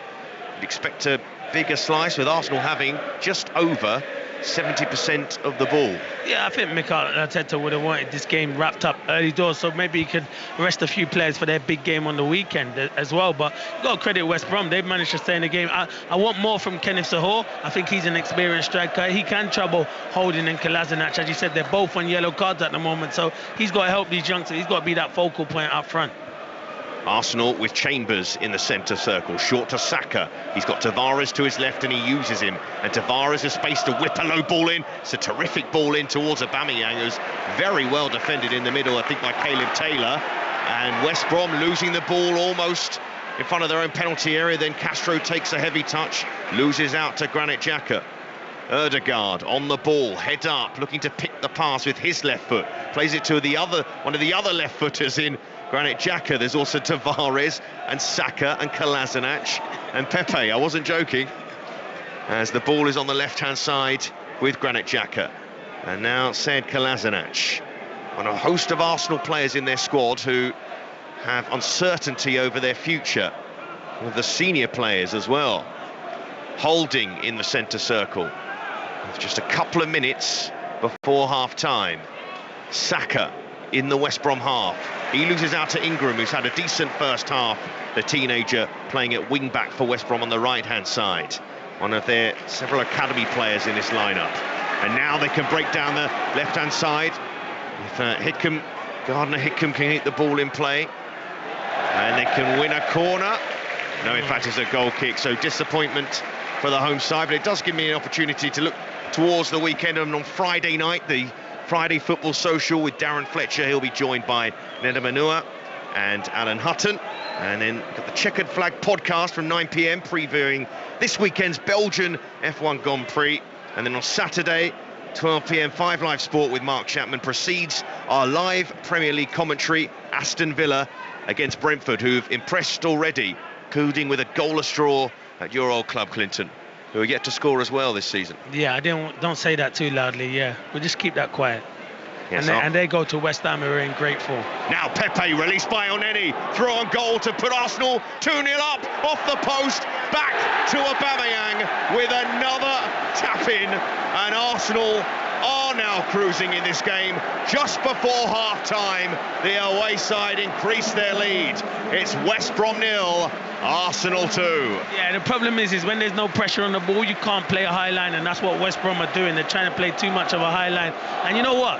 Pepe should score. It kind of sums him up at the moment. He should score. He hits the post and he's one-on-one. But credit to Aubameyang, he's following up and he's doing what all good strikers do and gets 2 goals. And I don't care at what level you're playing at or what team you're playing at. If you score goals as a centre forward, it gets you confidence. So those 2 goals will give Aubameyang super confidence. That's ultimately what Pierre-Emerick Aubameyang is judged upon, scoring goals, and he scored twice. Although they all count, but both of them have been tap-ins with the goalkeeper nowhere, really. But as Clinton said, Nicola Pepe had a real chance to get off the mark himself this season. 5 minutes to be added on at the end of this first half, and we're into that added time. And West Brom, this much-changed West Brom side, have a lot to credit them for in this first half. A lot of the young players impressing, but the Premier League side in front. And I'm sure very grateful for this very changed West Brom outfit, because even this much changed West Brom outfit have caused them problems at times. They have, but I think the thing that would be disappointing for Valerie Ishmael is conceding right on the half-time. I know there's 5 minutes of added injury time, but... Wow, Saka slipping through Aubameyang, a chance for a hat-trick before half-time. Dinks it over the keeper, can't follow it up, but Pepe can, and Arsenal are 3 up before the break now, and all of a sudden the scoreline looking very healthy indeed. At the Hawthorns, Mikel Arteta's side very much now in control. It's West Brom 0, Arsenal 3. And that's what happens sometimes. You've got to look at, and you say to the manager, that you know Arsenal are going to play strongest team, and I know the Championship is your bread and butter, but sometimes you hang the youngsters out to dry, and you don't want it to be now like 5 and 6, but Arsenal have got the capability to go on and make it 5 and 6. Good play from Aubameyang again, tries to dink it, does a little overhead kick, and Pepe, to be fair, he's in the right place at the right time to pull it into the empty net, and that might give him confidence going forward. And interestingly, Aubameyang hasn't had too many touches in the first half, yet he's been involved in all 3 goals. And he was played through, as Clinton said, and he did try the little clever dink and then the acrobatics, which are his trademark really, but he couldn't finish it off. But Pepe couldn't miss that chance, and he is now off the mark for the season, Arsenal's record signing. And now, with the side that West Brom have and the options they have on the bench, which is full of potential debutants as well, it could be a very long second half for the home side. Yeah, it could be. Listen, I totally get why he's not put any much of it, but I would have probably played some of the players that have been on the bench as well, because they'll need minutes. He probably knows his best 11 at the moment, but he's the manager. He knows what he's done in West Brom and made a really good start, and their ultimate aim is to probably get back to the Premier League, which I think they will do. Let's be honest, I think most West Brom fans would say they're not going to really win the Carabao Cup, so you can understand why he's given some of these youngsters an opportunity.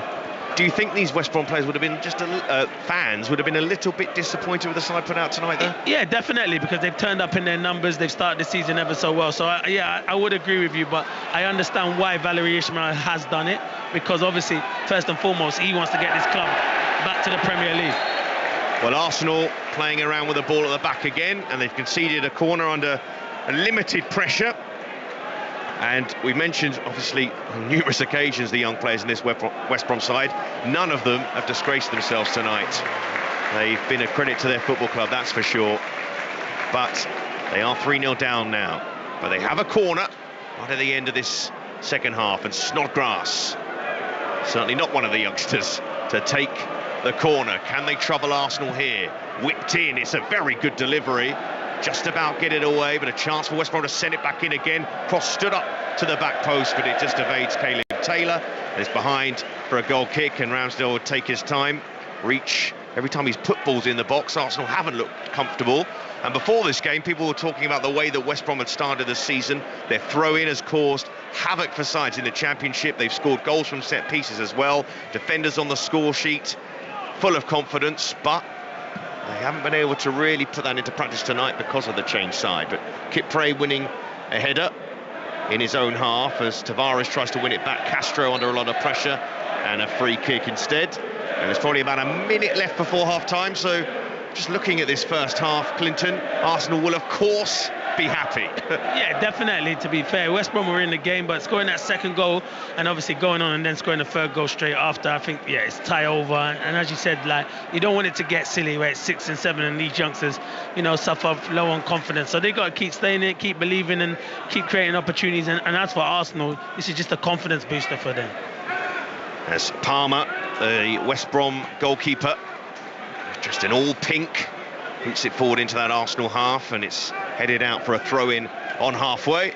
A first half in which West Bromwich Albion have at times caused Arsenal some problems, but they've come on strong, the Premier League side, as the half has worn on, and they've got a sizable lead. As the ball goes out for a goal kick, and the referee, David Webb, blows for half-time.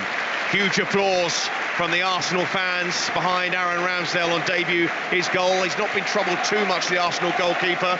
And Clinton, what about that first half from Arsenal? No, it was in stages. I think they scored the last 2 goals right at the end of the first half. Other than that, West Brom were causing them problems, but it's been a professional performance from Arsenal. I'm not going to say it's been fantastic, but the things that are positive that have come out is Aubameyang scored 2 goals and Pepe scored a goal, and that might give their confidence going forward. But yeah, they still got the second half, and if they can score another 3 or 4, it will give them super confidence. But credit to West Brom and the youngsters, they have given it a right goal in the first half so far. After some shaky moments in the opening 15 minutes for Mikel Arteta's side, they have a very sizable lead at half-time. They lead West Brom at the Hawthorns by 3-0. Would it, Clinton? I mean, you know, you are a former player, so in that dressing room, if they finish tonight having won 6-0 at West Brom, but a West Brom side that both you and Seb have said is full of kids, is that really going to change the confidence around the place? Yeah, I think because winning games of football, chappers, breeds confidence. I'm not saying they're going to go to Man City and going to beat Man City, because no, first and foremost, I think Man City will beat them on the weekend, but then it does breed confidence when you win a football match, and but you're expected to win it.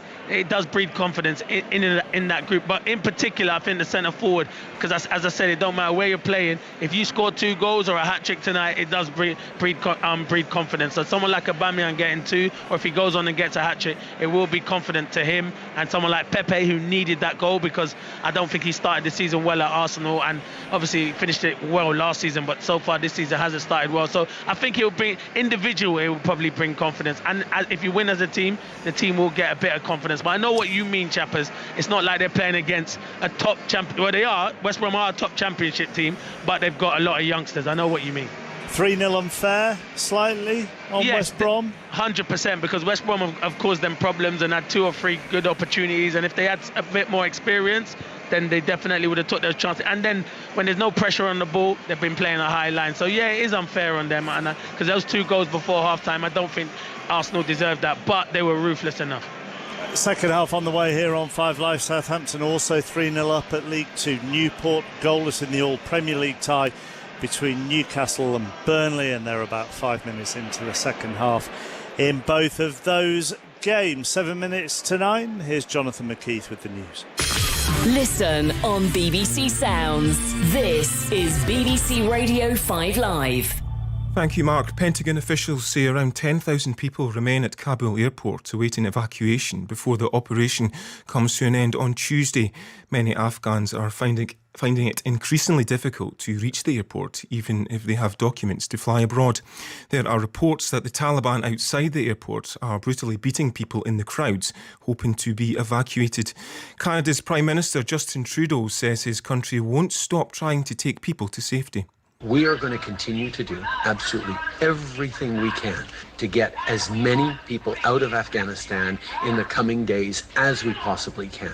Once this evacuation phase is done, we're going to continue with the international community to put pressure on the Taliban to ensure that people can leave the country.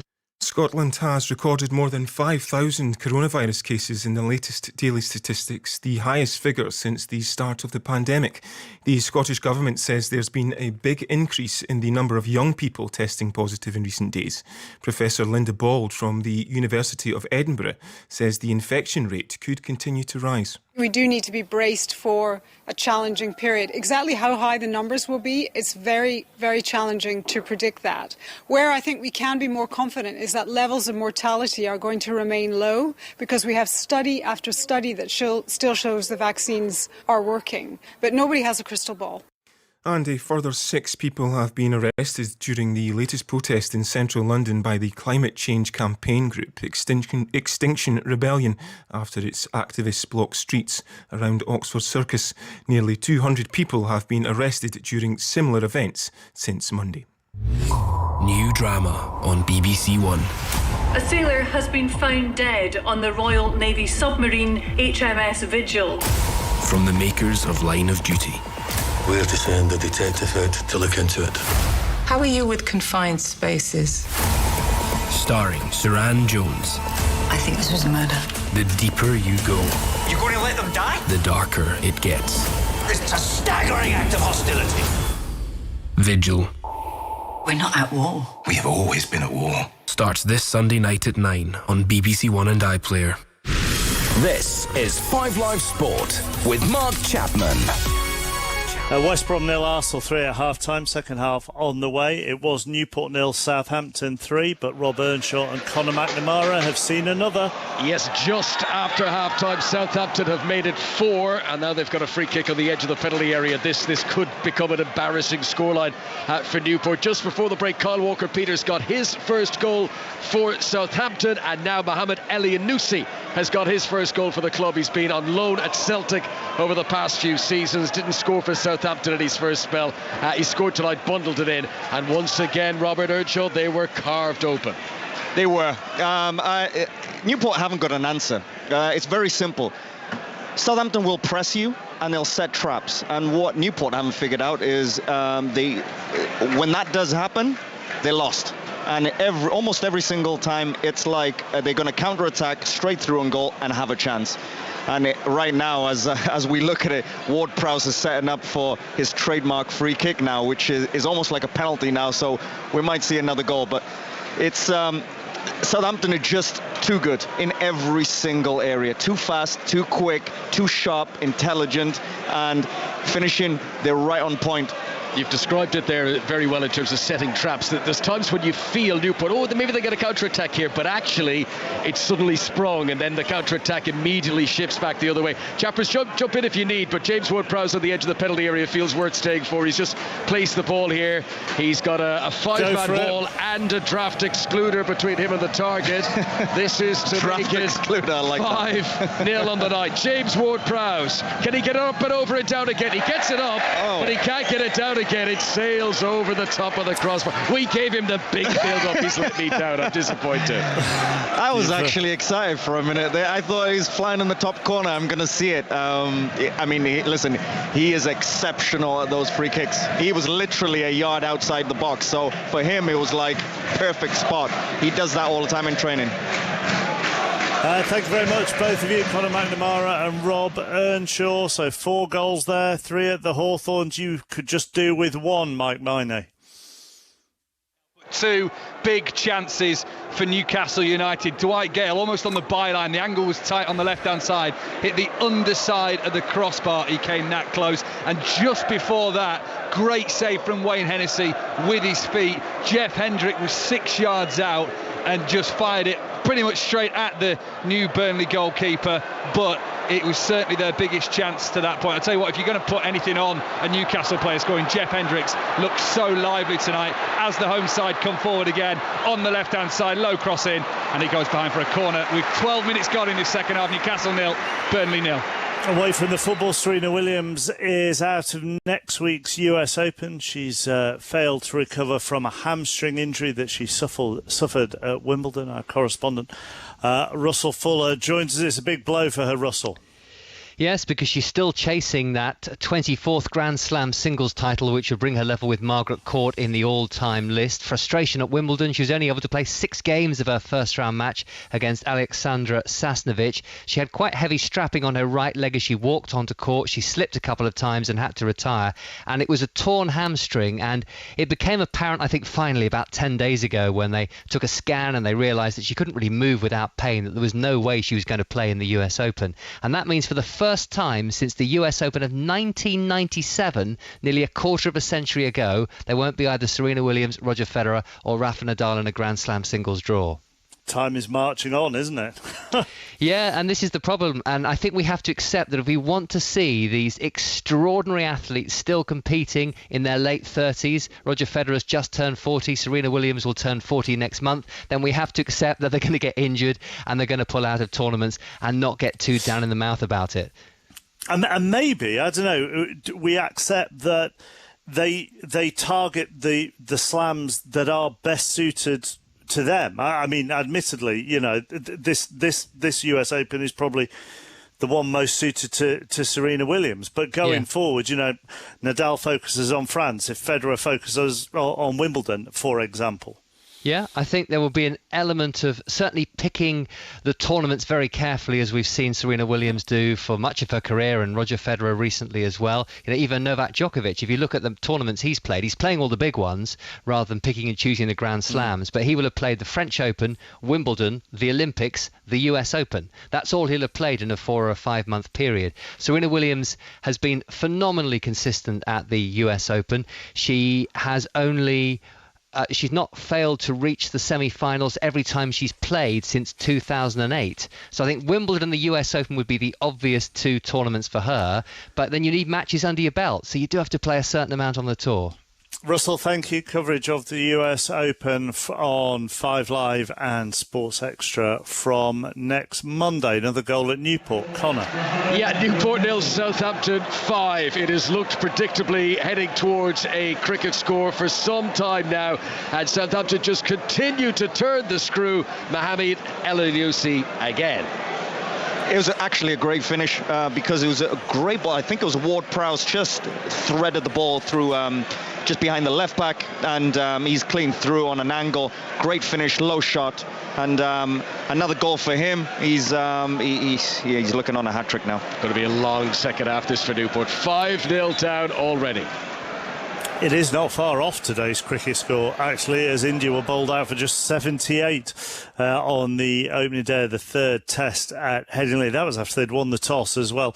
England 120 without loss at the close, half centuries for both Rory Burns and Hasib Hamid.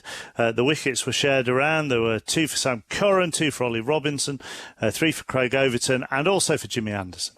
We had a really low week at Lords, or certainly that last day, but we've had a good few days off to sort of let that pass and then concentrate on the good things we did at Lords, because we played really well for 4 days there. So we came here really hungry to try and get ourselves back in the series and show some fight, and I thought we did that brilliantly with the ball. The whole attack, I thought, bowled really well throughout, and then the 2 guys there back with the bat just again showing so much skill and fight to get us in a really good position in this game. Were you quite happy to only have one spell to bowl in the end? You bowled 8 overs straight. Yeah, I mean, we've bowled them out, so yeah, it's brilliant. Still feel fresh. You know, after a couple of the first 2 test matches, bowling a lot of overs, it is nice to have an innings or two during a series, especially when the tests are so close together, to get some rest. And I thought, as I said, everyone bowled brilliantly. Even Craig coming in, who's not played for a while, I thought he bowled really, really well and deserved his 3 wickets. I mean, it's just perfect, isn't it? 120 without loss, and you must be so happy for Haseeb Hameed as well. Definitely happy for both of them, to be honest. You know, Rory's someone who's come into the side and done really well, Haseeb got his chance again at Lords last week. Didn't quite work out for him, but he's come. You know, I think the fact that he's been around for a few months now in this team, and we've seen how he's worked in the nets and how his game's progressed in the last couple of years. I think it was sort of not inevitable, but I just feel like you could see he's in a really good place, and he's started very well in this Test match, and hopefully he can go on tomorrow. Well done, Jimmy. Go well. Cheers, Ali. Thank you. Eleanor Oldroyd with Jimmy Anderson. All the reaction on the TMS podcast. The highlights are on the iPlayer. In Super League tonight, Wigan's woes in trying to put points on the board continue. They're trailing Leeds Rhinos by 12 points to 0 in the second half. And Conor McNamara, it might not be a cricket score where you are, but it could very well be a rugby score. Yes, much better analogy, you're right. Newport 0, Southampton 6 now. We still have well over half an hour yet to play. Second goal for Broha, the youngster who is on loan from Chelsea. Record league defeat ever for Newport was 5-0 against Swansea back in the 70s. So that record is on the verge of going tonight. And, Robert Unch alongside me, it's getting a little bit embarrassing for Newport now. It really is. It's very one-sided. You can see the difference in class. El Yunusi, very sharp, especially with his finishes. Broha as well. Nathan Redmond he's been very sharp and lots of creating lots of chances. And honestly, you can pick any one of the front six that's going to score next. Yeah, I think we'll be back to you without too much delay for more goals. But for now, Newport 0, Southampton 6. Bearing in mind, Connor was at Barrow last night where Villa won 6-0 as well. So Newport 0, Southampton 6. Let's go back to the Hawthorns where it's West Brom 0, Arsenal 3. The magic of the League Cup. Hey, Clinton Morrison and Seb Hutchison. I hope you've got some good anecdotes for this second half. Well, I was going to start talking about records myself, but then I realised last season West Brom lost 5-0 at home to Leeds and 4-0 home to Arsenal. Well, they're 3-0 down here. Completely different side to last season. Completely different side to last weekend. And the two sets of players are back out on the pitch. Don't see any changes as it stands. So the two sides will line up as they did in the first half. West Bromwich Albion with 6 debutants. Alex Palmer in goal is one of those. A back three of Kipre, Shotton and Taylor. Adam Reach out on the left, Ingram out on the right, Castro and Snodgrass in the middle, Gardner Hickam, Fellows and Zahor in the front line. Arsenal, Ramsdale in goal, Chambers, Holding, Kolasinac and Tavares a back four, El Neni and Xhaka in the midfield, Pepe, Erdegaard and Saka behind Aubameyang. Aubameyang with 2 goals, Pepe with 1 goal. Arsenal in control, Clinton. Yeah, definitely, and they want to add to this in this second half, and then they want to make changes. Maybe bring on Lacazette, give him some minutes. It's the perfect game to give some of the squad players an opportunity this evening. But I hope for these youngsters, West Brom, they can stay in the game and even get a goal. It'd be brilliant for them to get a goal. Well, Arsenal getting us underway in the second half, and it were some tricky moments for Mikel Arteta's side right at the start of the game. You thought, here we go again, they're going to cause themselves problems trying to play out from the back and from set pieces, but they took their chances in the end in the first half, and the question will now be if it will be damage limitations from this young side, if they're capable of doing that. And funnily enough, Arsenal's problem a lot of the time in recent times has been breaking down low block defences, Clinton, or struggling against sides who have physical presence up front or movement and all of that sort of stuff. So they did play into Arsenal's hands a little bit, this West Brom side. They did. But you know what? It's a struggle for these youngsters. They haven't got any recognised, striking options. Kenneth Zahor could probably do more. He hasn't played a lot of football here at West Brom recently, so it is always going to be difficult. Arsenal sharp, with Chambers throwing the ball down the line and Alex Palmer booting the ball only about a metre away from us. You're about to take that down on your chest, Clinton. I was going to chest it, flick it to you, you flick it to Gary. Gary flicks it back to Rob, and I ping it back. What a combination that would be. You were getting so excited. Exactly. You started acting it out to remind you to put the mic back to your lips. I know, I nearly forgot. But Arsenal crossing the halfway line and on the front foot already in this second half, leading by 3-0 right at the start of the game the Hawthorns. About a minute or so ago, Larry Ishmael went for what I call the centre-half's kick-ups, which is 2 kick-ups, then you stand on the ball with your right foot with authority and then boot it away. Definitely, yeah, that's it. That's old-fashioned, yeah.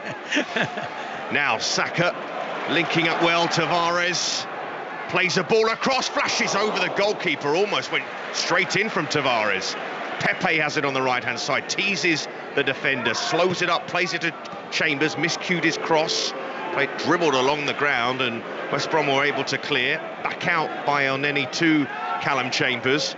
Ødegaard drifting across the midfield, looking for Jacko, might think about a shot, plays it straight into Aubameyang, and Arsenal looking patient and moving the ball confidently, and then Jacko trying to clip it through to Aubameyang. And this is a confidence builder for a lot of these players, to remind them that they are good players. That is the one way you could look at it. Even if they are playing against young players, they can try things and show their quality still. Yeah, when you're 3-0 up, so if you're spot on, you can try things, and the confidence starts flowing back. And obviously, I know Chapper said it at half-time, but they're still playing against kids, but and a lot of youngsters here. But it doesn't matter, because once you get the confidence and you get the goal, you start expressing yourself again. Holding to Ødegaard, just a shrug off the challenge of reach, did well to do that. It's now with Pepe. Pepe always loves to take a little touch and try and beat his man as Xhaka clips it forward looking for Aubameyang. And you'd be a brave man to bet against Aubameyang getting a hat-trick tonight. He's got the bit between his teeth with 2 goals already and an assist for Pepe. A very acrobatic assist. I think he was going for goal, to be honest. Again, Arsenal playing out from the back and almost giving the ball away. Don't think this West Brom side's been able to put 2 passes together yet in this second half, as Arsenal into their passing rhythm and trying to pose more problems to this home defence. Martin Ødegaard, signed on a permanent from Real Madrid after his loan spell at the back end of last season. Bukayo Saka drives forward, gets past the challenge, looks to link up with Ødegaard, and he does link up with Ødegaard. It's a wonderfully worked goal from Arsenal, a 4th goal.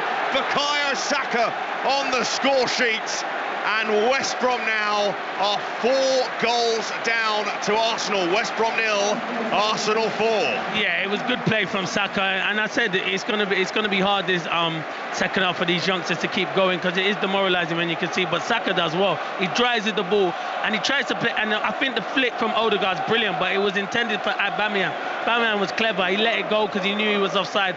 And once Saka got in that position, really good finish from his right foot into the bottom corner. And it's probably what Arsenal deserve in this second half. They've started the better team. You have to give a little bit of credit to the assist from Ødegaard there.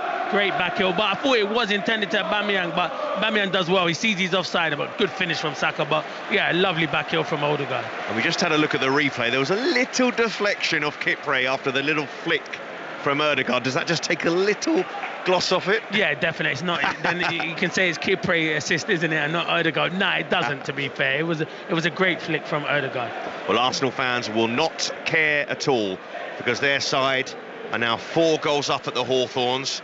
If you are just tuning into this game, just a little caveat on that scoreline. They're playing a West Brom side that had 6 debutants in it, 3 teenagers, and the senior players in the side, some of whom playing for the first time this season. So a rusty look to their starting 11, who actually started the game pretty well, but you now fear for them really in this second half, because Arsenal want to keep going, because they're not a side who feel they get many opportunities to rack up goals this season. No, definitely not. And the way they've started, they've not really, this season, you haven't really thought they're going to score goals. Reach breaking down that left-hand side and winning a corner on the left-hand side for West Brom. Adam Reach, signed on a free from Sheffield Wednesday, ex-Middlesbrough man. And getting his chance, his start tonight. It's his first start for the club in difficult circumstances, really, as actually one of the senior players in the side. But they do have a corner here, West Brom, and it's floated to the back post, and Arsenal allow that one in Ramsdale just to drift behind for a goal kick. And to get that early goal right at the start of the second half, Clinton, that doesn't help West Brom at all either. No, it doesn't. It's going to be hard, and the experienced players that they've got on the pitch, Kip Price, Snodgrass, Reach, Zaha, they need to help these youngsters now, because it's going to be difficult for them in the second half. And as I said, you don't want it to become 6, 7, 8, because it would be demoralising for these youngsters. So, and I said that if they could get a goal, that would be really important for them as well. But they got to try and stay, not obviously stay in the game. The game's over, but they just have to keep going. Let's get an update from St James's Park. Mike Miney. 72 gone, another big chance for Newcastle United. Joe Linton in on the right, pulled it across goal. Dwight Gale was there, but he was denied from close range again by Wayne Hennessy on his debut for Burnley. For the Clarets themselves, Charlie Taylor's on, Aaron Lennon's off. With 18 to go though, we're Newcastle 0, Burnley 0. That's one of 3 kickoffs tonight in the second round of the League Cup. Southampton are 6-0 up against Newport at the moment. There's about 20 minutes or so left in that game. That won't be going to extra time, that's for sure. But there's no extra time, I should say. It goes straight to penalties in the League Cup. And Newcastle 0, Burnley 0, as you just heard from Mike. Arsenal 4-0 up against West Bromwich Albion at the Hawthorns as Reach searches for a ball in towards the penalty area. This might work out. Big block in there from Holding, but Zaha following up, and a save from Ramsdale. Probably his first save of the game, the first save of his Arsenal career, behind for a corner. It was good from Zaha. He won the header, knocked it down to Fellows. He has a shot. Good defending from Arsenal, but he reacts, Zaha. Good header, but it's a comfortable height for Ramsdale, but it's a save he had to make. And yeah, good save, but good play from Zaha there. Let's say it's his second save of the game. Yeah, because he made a good one in the first half, didn't he? Yeah, he did. His first save of the second half. Yeah. Corner kick to West Brom. Whipped in by Snodgrass as an Arsenal player has gone down. I think the referee spotted it either way. Arsenal will get the ball back. Shotton attacking that corner. And who doesn't turn 21 until November. There's been another goal at Newport, Connor.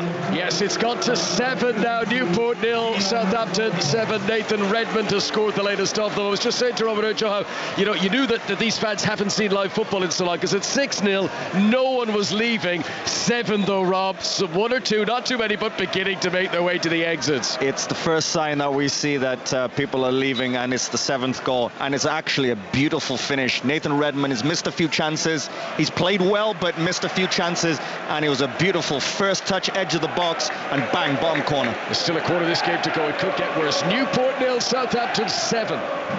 In the meantime, West Brom have earned themselves a corner, which they've got on the left-hand side. It's been hung up to the back post. Ramsdale comes and claims very well indeed. He really stretched for that, and he may have hurt himself in the process. He really arched his back to try and get that ball, and he may have done himself some damage here. He's not gone up since then, and he's in real agony, the new Arsenal signing. Yeah, it didn't look good. He was pulling, trying to clutch it, and he might have just jarred something because he was stretching at the highest point. But before that, he made a good save from Taylor Gardner Hickman. It was a good opportunity for him. He didn't really hit it cleanly. Tried to beat Ramsdale at his near post. He really should have gone across him. As a good save from Ramsdale. Whatever he's had to do tonight, Anseb, he's done it really well, Ramsdale. You just hope this is not a serious injury, but I think he'll be all right. Indeed, he's getting some treatment, and Bernd Leno is tying his shoelaces in preparation just in case. Just to let you know, though, right now on Sports Extra, we've got cricket commentary. Notts Outlaws v Hampshire Hawks, the quarter-final of the T20 Blast. And we are keeping across the other 2 games in the League Cup second round. It's currently Newcastle 0, Burnley 0, or Premier League tie there. About 15 minutes to go with that one. And Newport 0, Southampton 7. Meanwhile at the Hawthorns, West Brom 0, Arsenal 4. And there are, people might argue, it's a slightly flattering scoreline because West Brom haven't looked completely hopeless, to use a No, you know what, Seb? word. You're spot on, because they've created chances. They've created 2 good ones in the second half where they should have scored, and 3 in the first half where they're opportunities. If they had a bit more experience in that final third, the game could have been a lot closer. So, you know, they are still creating chances. You just want one of these chances to go in, because I think these youngsters deserve that this evening. Well, Aaron Ramsdale back to his feet, and he's put his foot through the ball. He's miscued it straight out of play. He claps hard. There's a little cheer up to himself and frustration to himself, shake of the head. And he's still stretching his neck, actually. It's probably an awkward one. The way he took it, though, it was very agile to arch his back and take it, and you thought that could be a problem for him. But he's still able to continue for Arsenal. At the moment, try and win the ball back through Elneny, and Pepe lays it back to Chambers with a hopeful ball forward from him. Nowhere really else to go. Caleb Taylor, very tall figure at the heart of that defence. Long ball forward. Kolasinac with a foot in, plays it into Xhaka. Xhaka into Saka. He can turn and run at this West Brom defence. Moves it wide to Aubameyang, peeled away to the left-hand side. And then loses the ball, and Ingram able to clear. And Kolasinac back to goalkeeper Ramsdale. I mentioned Caleb Taylor there, the heart of this West Brom defence. He's the son of the ex-Birmingham City defender Martin. Clinton, did you know that? No, I didn't know. Oh, Martin Taylor. Oh, I played with him at Birmingham. I was going to cue that up. No way, for you. I did play with him. Yeah, big Martin Taylor. Oh, fair play. I didn't know that. A good defender as well, big man. Quiet man. Quietest man in football, though. And Caleb Taylor was born in 2003, just to make you feel... Yeah, I know. Right. Yeah, thank you very much. And he's playing tonight against Arsenal. Fair play. Tavares. And to be fair, the young players in this West Brom side haven't really put too much of a foot wrong. It's more been that the quality of Arsenal has found a way past them. Some incisive passing. And there's an incisive pass from Ødegaard to Saka, and Aubameyang wants it in the middle, and Saka looks for him. It's a low ball across. And important defending from Taylor in the right place to put it behind for a corner. Yeah, good defending from Taylor. He manages to sort out his feet. Another good ball from Ødegaard. Good run from Saka. And I think Aubameyang wanted the ball earlier, but good defending from Taylor. So Arsenal have a corner. Pepe taking his time. He's in front of the Arsenal fans who are cheering Arsenal. Arsenal behind the goal that Arsenal are attacking. No sign yet of any substitutions. I see Arteta talking to Maitland now, so he could be coming on any minute. We'll see. We should expect to see Lacazette tonight as well, who's short of minutes. Pepe with the corner for Arsenal. Plays it into the near post. It's easily dealt with. Drops out though to Ødegaard. Takes a touch. Another touch. They were urging him to shoot. He's laid it wide to Pepe, who backheels it. Ball sent in. They're overplaying a little bit here. Arsenal had several chances to shoot in the shape of Ødegaard, and West Brom can get themselves out of defence now and move up, because Arsenal have it all the way back with Xhaka on the halfway. But he's looked for Pepe through the middle. Cut out by Taylor. He's been in the right place at the right time in the last few minutes defensively for West Bromwich Albion. Aubameyang out on the right-hand side, drifts into the middle, tries to link up with Pepe. That was cut out by Snodgrass. West Brom defending pretty well at the moment. You feel Arsenal probing, and it'll be a matter of time before they're in again. And they've played quite a high line at times as well, this West Brom defence, which suits Arsenal, that's for sure. Yeah, you can't. I don't think you can play a high line when there's no pressure on the ball, especially when you've got the pace of the Sakas and the Aubameyangs. It is crazy to play that much of a high line, but that's what Valerie Ismail wants in his team, and that's what these youngsters have done. Well, a man who was on loan at West Brom last season, Ainsley Maitland-Niles, about to return to the Hawthorns turf, but for his parent club. And he replaces Martin Ødegaard, who's had some nice touches and an assist in this match. How would you sum up the Norwegian's performance on his second debut? Yeah, he's been neat and tidy, definitely. I think he's got competition in that position with Smith Rowe, because I think Smith Rowe's outstanding, but I think Ødegaard kept the ball ever so well, and he has got a good left foot. I think he'll be a good signing for Arsenal. So we'll see here how that changes Arsenal's situation. It may give Maitland-Niles a chance for him to play in the position he prefers to play in, which is central midfield, and he played that for West Brom last season, and he got a very nice reception from the home fans as well. I thought he was good. I thought when Big Sam Allardyce brought him in, I thought he was really good. I thought he went in there and galvanised that West Brom team, and I just believe now, before the window, he might have to move on to play football, because it was what we talking about a year and a half ago. He was in and around the England squad. Guess what, Clinton? Foul throw from Tavares. Yeah, he was doing that all in the first half, and the bench were going mad, so they definitely had a word with the referee at half-time for sure. Now spotted this time by the officials as Hickam tries to turn. Ball played forward, looking for the run of Zohore, and put out of play by Holding. There have been several moments in this game where you still can see what Arsenal's problem is defensively and where they can be got at. Yeah, definitely. You got to realise you're going on the weekend, and you played against Chelsea and they couldn't handle Romelu Lukaku, but there'll be a lot of defences in the Premier League that can't do that. Then you go to Man City, and with their attacking lineup, it will be difficult on the weekend. Young Castro in the midfield. You have to prefix a lot of these players with the word young. And Castro only recently turning 20. Given away by Schotten. And Arsenal with numbers in attack, and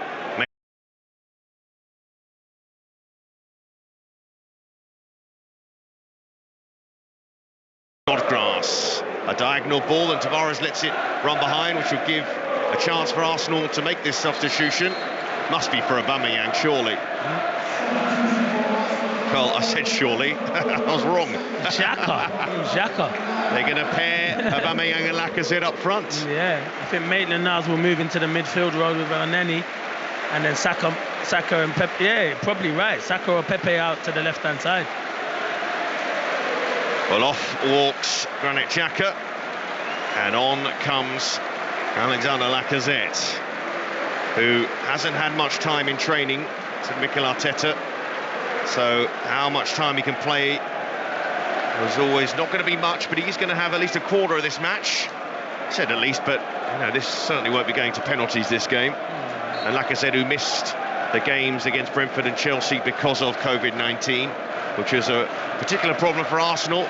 Quite a few players missing for that very reason.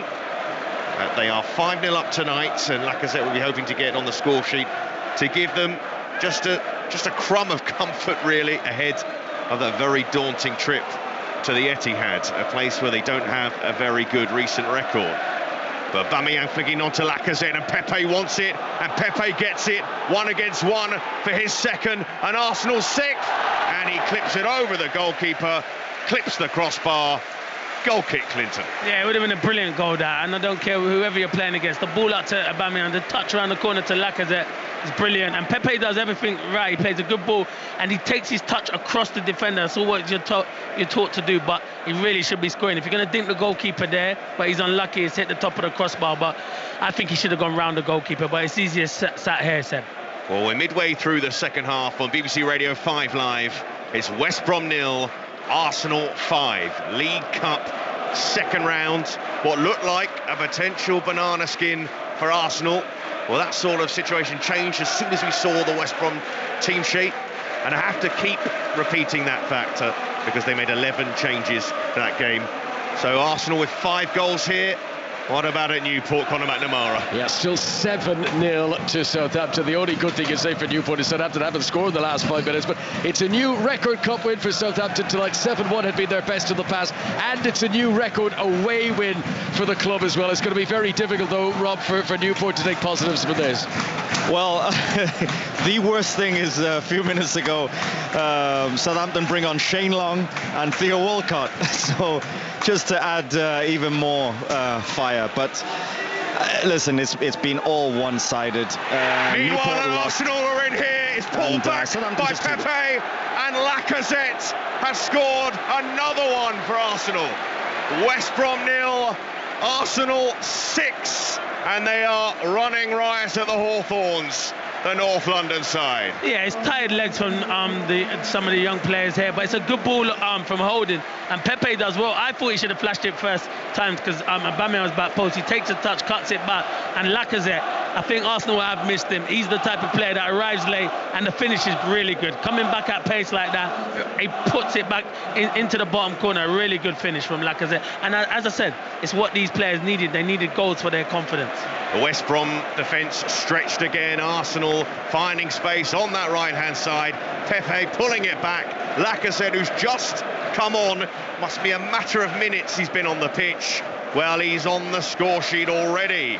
And he enjoyed that one, the Frenchman. And the Arsenal fans are bouncing behind the goal of young Alex Palmer in this very young West Brom team, who are staring at the moment at a very sorry scoreline, the record books will show. But we have to keep remembering the side that Valérien Ismaël's put out here. And there will, of course, be question marks about how wise that is for the confidence of the young players. But we will see. They might have a chance to get on the score sheet here. Black stayed down. Arna Hickam has had some decent touches in this game. Arsenal just taking their eye off the ball there, literally, especially Lacazette losing it just outside the penalty area. Might work its way to foul. The angle's tight. They might get themselves on the score sheet. Deflected shot, saved by Ramsdale, who goes down to smother the ball. May have been caught by his own teammate Chambers. Either way, the danger's pass for Arsenal. No, good save again from Ramsdale. I tell you, he's come on and done well. Foul. He looks a handful, 17 years of age, and he's come on there and he does ever so well. And Taylor Gardner-Hickman has the shot, and it's another good save from Ramsdale. So they have created their chances, West Brom. As I just said, the difference is the quality in final end. They've got Aubameyang, Lacazette, and the West Brom have got the youngsters playing, and it is difficult. And you're right, Seb. They will take it's difficult when you're losing games of football like this, but when they sit down and think about it, they've played against an Arsenal team, have got a lot of international players on this football pitch. We only have to look at the goal scorers tonight. Pierre-Emerick Aubameyang has got a long history of scoring goals at the top level. Likewise, Lacazette. Pepe is a top scorer in the French league as well. There was a lot for them to deal with, and they have struggled as the game has gone on. But as Clinton said as well, there have been some little bright moments from some of the younger players. So many debuts tonight. About 7 players I think we're up to have made their bow for the club. And you just feel like this scoreline will have to have that asterisk on it, but it won't, of course. It will just go down as what the scoreline is. And at the moment, Arsenal 6-0 up. A huge scoreline for Mikel Arteta's side. Saka on the right-hand side for Arsenal. Drifts inside, looking for a pass. Plenty of bodies back for the home side. Arsenal happy to be patient. And you'd think there'll be players out there who still look to find the nets. They won't take their foot off the gas. It's Saka slipping it through to Tavares. Was he brought down? Referee not interested in that appeal, and it's into the arms of Alex Palmer. Any thoughts on that one, Clinton? Nah, it's never a penalty. It gets his body in. Tavares can't get there, and obviously he just gets eased out of it. So no, the referee makes the right decision there. No penalty for me. It's a challenge from Ethan Ingram, 18-year-old, who has actually not done much wrong himself, really, especially winning the ball back off Tavares a lot in the first half, and a reasonably equal contest between those two. And totally different price tags for their club. One coming through the system, one bought from Benfica. For only £7 million, mind, which is not a lot these days. Yeah, it's not a lot. No, definitely not in this day and age. It's incredible to think. As Chambers has it, and Arsenal, they lower their tempo here. We've played 72.5 minutes as Saka tries to play through Pepe, who may have just run offside, so it works back out to Saka, and he looks to link up with Pepe. Takes the ball off El Nenni's toes, works it out to Tavares. Aubameyang has pulled back looking for the pullback, but Tavares on his right foot has a go, and just past the post. It'll be a goal kick. But they all fancy their chances now, and you don't blame them really, because it's been a dominant display in the end for the visitors, who've had a good time of things, really, as there's going to be yet another debut here. Robert Snodgrass going off. Not a debut for him, of course. And Toby King, at 19 years of age, midfielder, comes on for his debut. I think that's 8 debuts in all And as he comes on, a chance to check back in at St James's Park with Mike Miney. And we go to penalties here, Seb. 0-0 at full time. Both sides will take the pleasing first clean sheet of the season, but it's going to be settled from the spot. Doesn't matter which end you take it here at St James's Park. There are Newcastle fans at either end. The Gallagher end will be on their feet in expectation regardless. Newcastle probably deserved this over 90 minutes. Certainly tested Wayne Hennessy, the Burnley goalkeeper, on several occasions, but he stood tall and stood strong, and it means we're down to spot kicks. Newcastle 0, Burnley 0. West Brom trying to break down the right-hand side. We'll try and keep you up to date with what's going on with that penalty shootout when it gets going, because in this game we're very much looking towards an Arsenal victory. 15 minutes to go, and they are 6-0 up in this second round League Cup tie against West Bromwich Albion on BBC Radio 5 Live. And Clinton Morrison is alongside me for this one, and a deserved scoreline now, you can say, for Arsenal, really. Yeah, you can say they've been ruthless when they've got the opportunities. They've created chances, and that's been the difference in the final third, where West Brom have lacked the cutting edge in the final third, and Arsenal have been ruthless in the final third. And they're going to bring on Martinelli now, and he probably needs to go for his confidence as well. Yeah, Gabriel Martinelli about to come on as Chambers slides it through to Sacco, still full of running. Such a threat, the young England man. And Alex Palmer. And I'm trying to keep count of the number of debuts that West Brom have handed out tonight. It must be some sort of record. I don't have that fact to hand, but that is a very high number at a senior match against a Premier League side as well. As the ball was put straight out of play by Alex Palmer, and Martinelli can come on now to replace Aubameyang, the hat-trick scorer tonight for Arsenal. The captain goes off, and as the Arsenal captain goes off for Martinelli, let's check back in with Conor McNamara. Well, an 8th goal for Southampton, a hat-trick for Mohamed Elyounoussi, and it ended up being the last kick of the game as well. All over. Newport County 0, Southampton 8 in the end. Southampton go through to the next round. The officials tried to take mercy on Newport to the end and said just 1 minute to be added on, but in that final minute, Rob, Southampton got their 8th. Yeah, Elyounoussi has been very impressive, great movement, and ruthless in front of goal. He's got his hat-trick deservedly, but really an efficient Southampton team. Excellent. Shooting fish in a barrel. Newport 0, Southampton 8. Well, what a scoreline that is for Southampton. I suppose some of their fans might have wanted to make that 9, if you know what I mean. Yeah. But either way, they'll certainly know what I mean. But West Brom 6-0 down to Arsenal. At the moment, there's still 50 minutes left or so this match, because this was the slightly later kickoff than the other two. So just said Newport 0, Southampton 8, and Newcastle Burnley has gone to penalties. So we'll keep you updated with that situation as the spot kicks get going. Arsenal have it in their own half with Rob Holding. They'll ball in towards Ainsley Maitland-Niles. Arsenal have made 3 substitutions, bringing on Lacazette, Maitland-Niles and Martinelli. Lacazette, central striker at the moment, and Martinelli just off him, as is Saka. Pepe high on the right, Tavares high on the left, and they are just getting the Olays out, or drawing the Olays from the travelling supporters. As the ball's played forward by Kolasinac, Martinelli looking to pounce on it, and they're going to have to go try and pass their way out here. West Brom, they've always looked positive with their play, they've always looked to play their passes. I mean, so many academy players in this country now look to play that sort of football.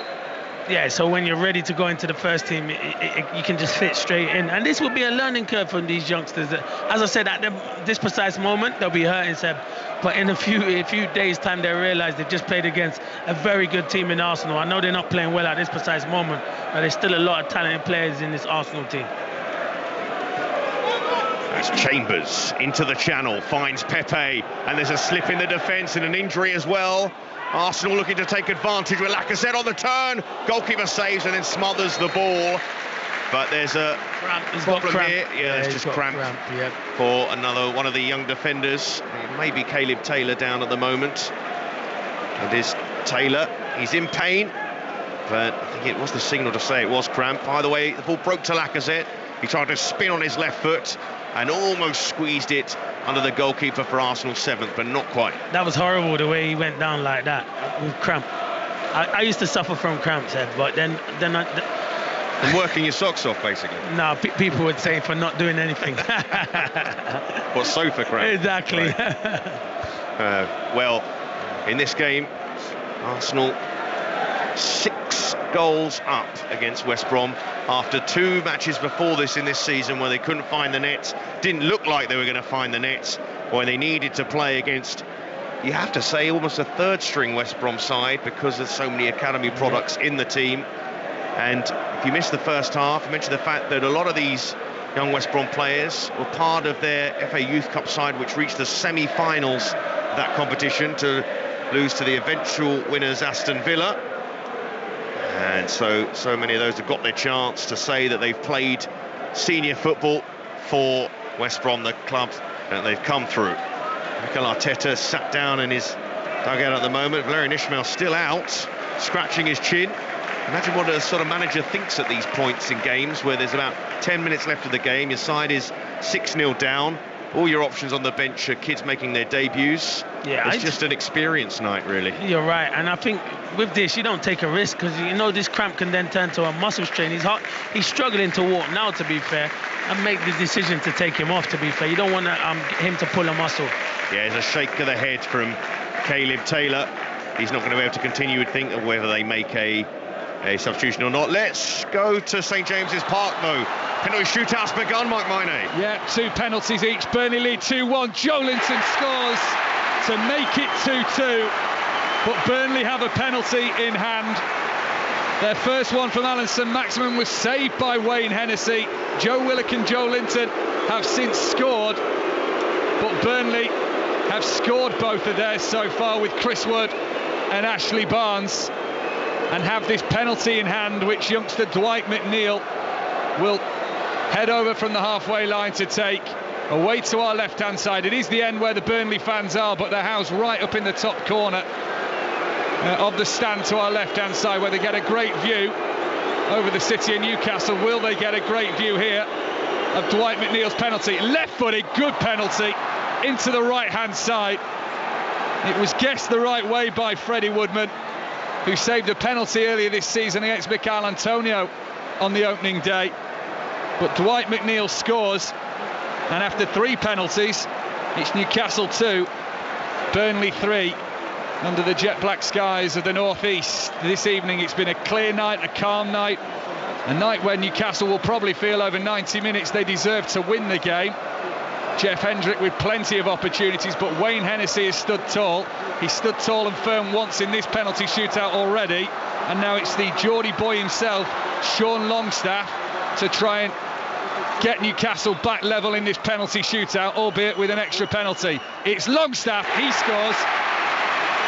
So we're at 3-3, but Burnley have this penalty in hand, and straight up from the halfway line is Josh Brownhill, now in his 2nd season with the Clarets, after his relatively big money move from Bristol City for Burnley. And the number 8 will now place the ball down on the penalty spot. The Newcastle bench right down in front of me, all linking arms. The Burnley bench a little less conjoined. Sean Dyche stands in front of all of them with his Chris White shirt on. It is Josh Brownhill with the boos ringing around St James's Park. It's saved! Freddie Woodman saves from Josh Brownhill, who clasps his hands to his mouth. And after 4 penalties, we are level, 3-3 on the night. And Miguel Almiron is next up for Newcastle United. Came on as a substitute in the second half, and now can give Newcastle back the advantage in this penalty shootout. He places the ball down, he'll step away towards its right hand side, preparing to hit this left-footed. Referee blows his whistle. Will it be advantage Newcastle? Almiron, saved by Hennessy. It's advantage Burnley, with what could be the decisive spot kick. Almiron has his penalty saved by Wayne Hennessy on his debut for Burnley. And now it's going to be Freddie Woodman, the Newcastle goalkeeper, who's going to have to keep the Magpies in it. Otherwise, Charlie Taylor will win the penalty shootout for Burnley in the second round of the League Cup. Burnley made the round 4 last year before losing to the eventual winners Manchester City. Newcastle reached the quarter-finals before losing to Brentford. It'll be Charlie Taylor from 12 yards to win it for Burnley. Left-footed, squirms under the goalkeeper.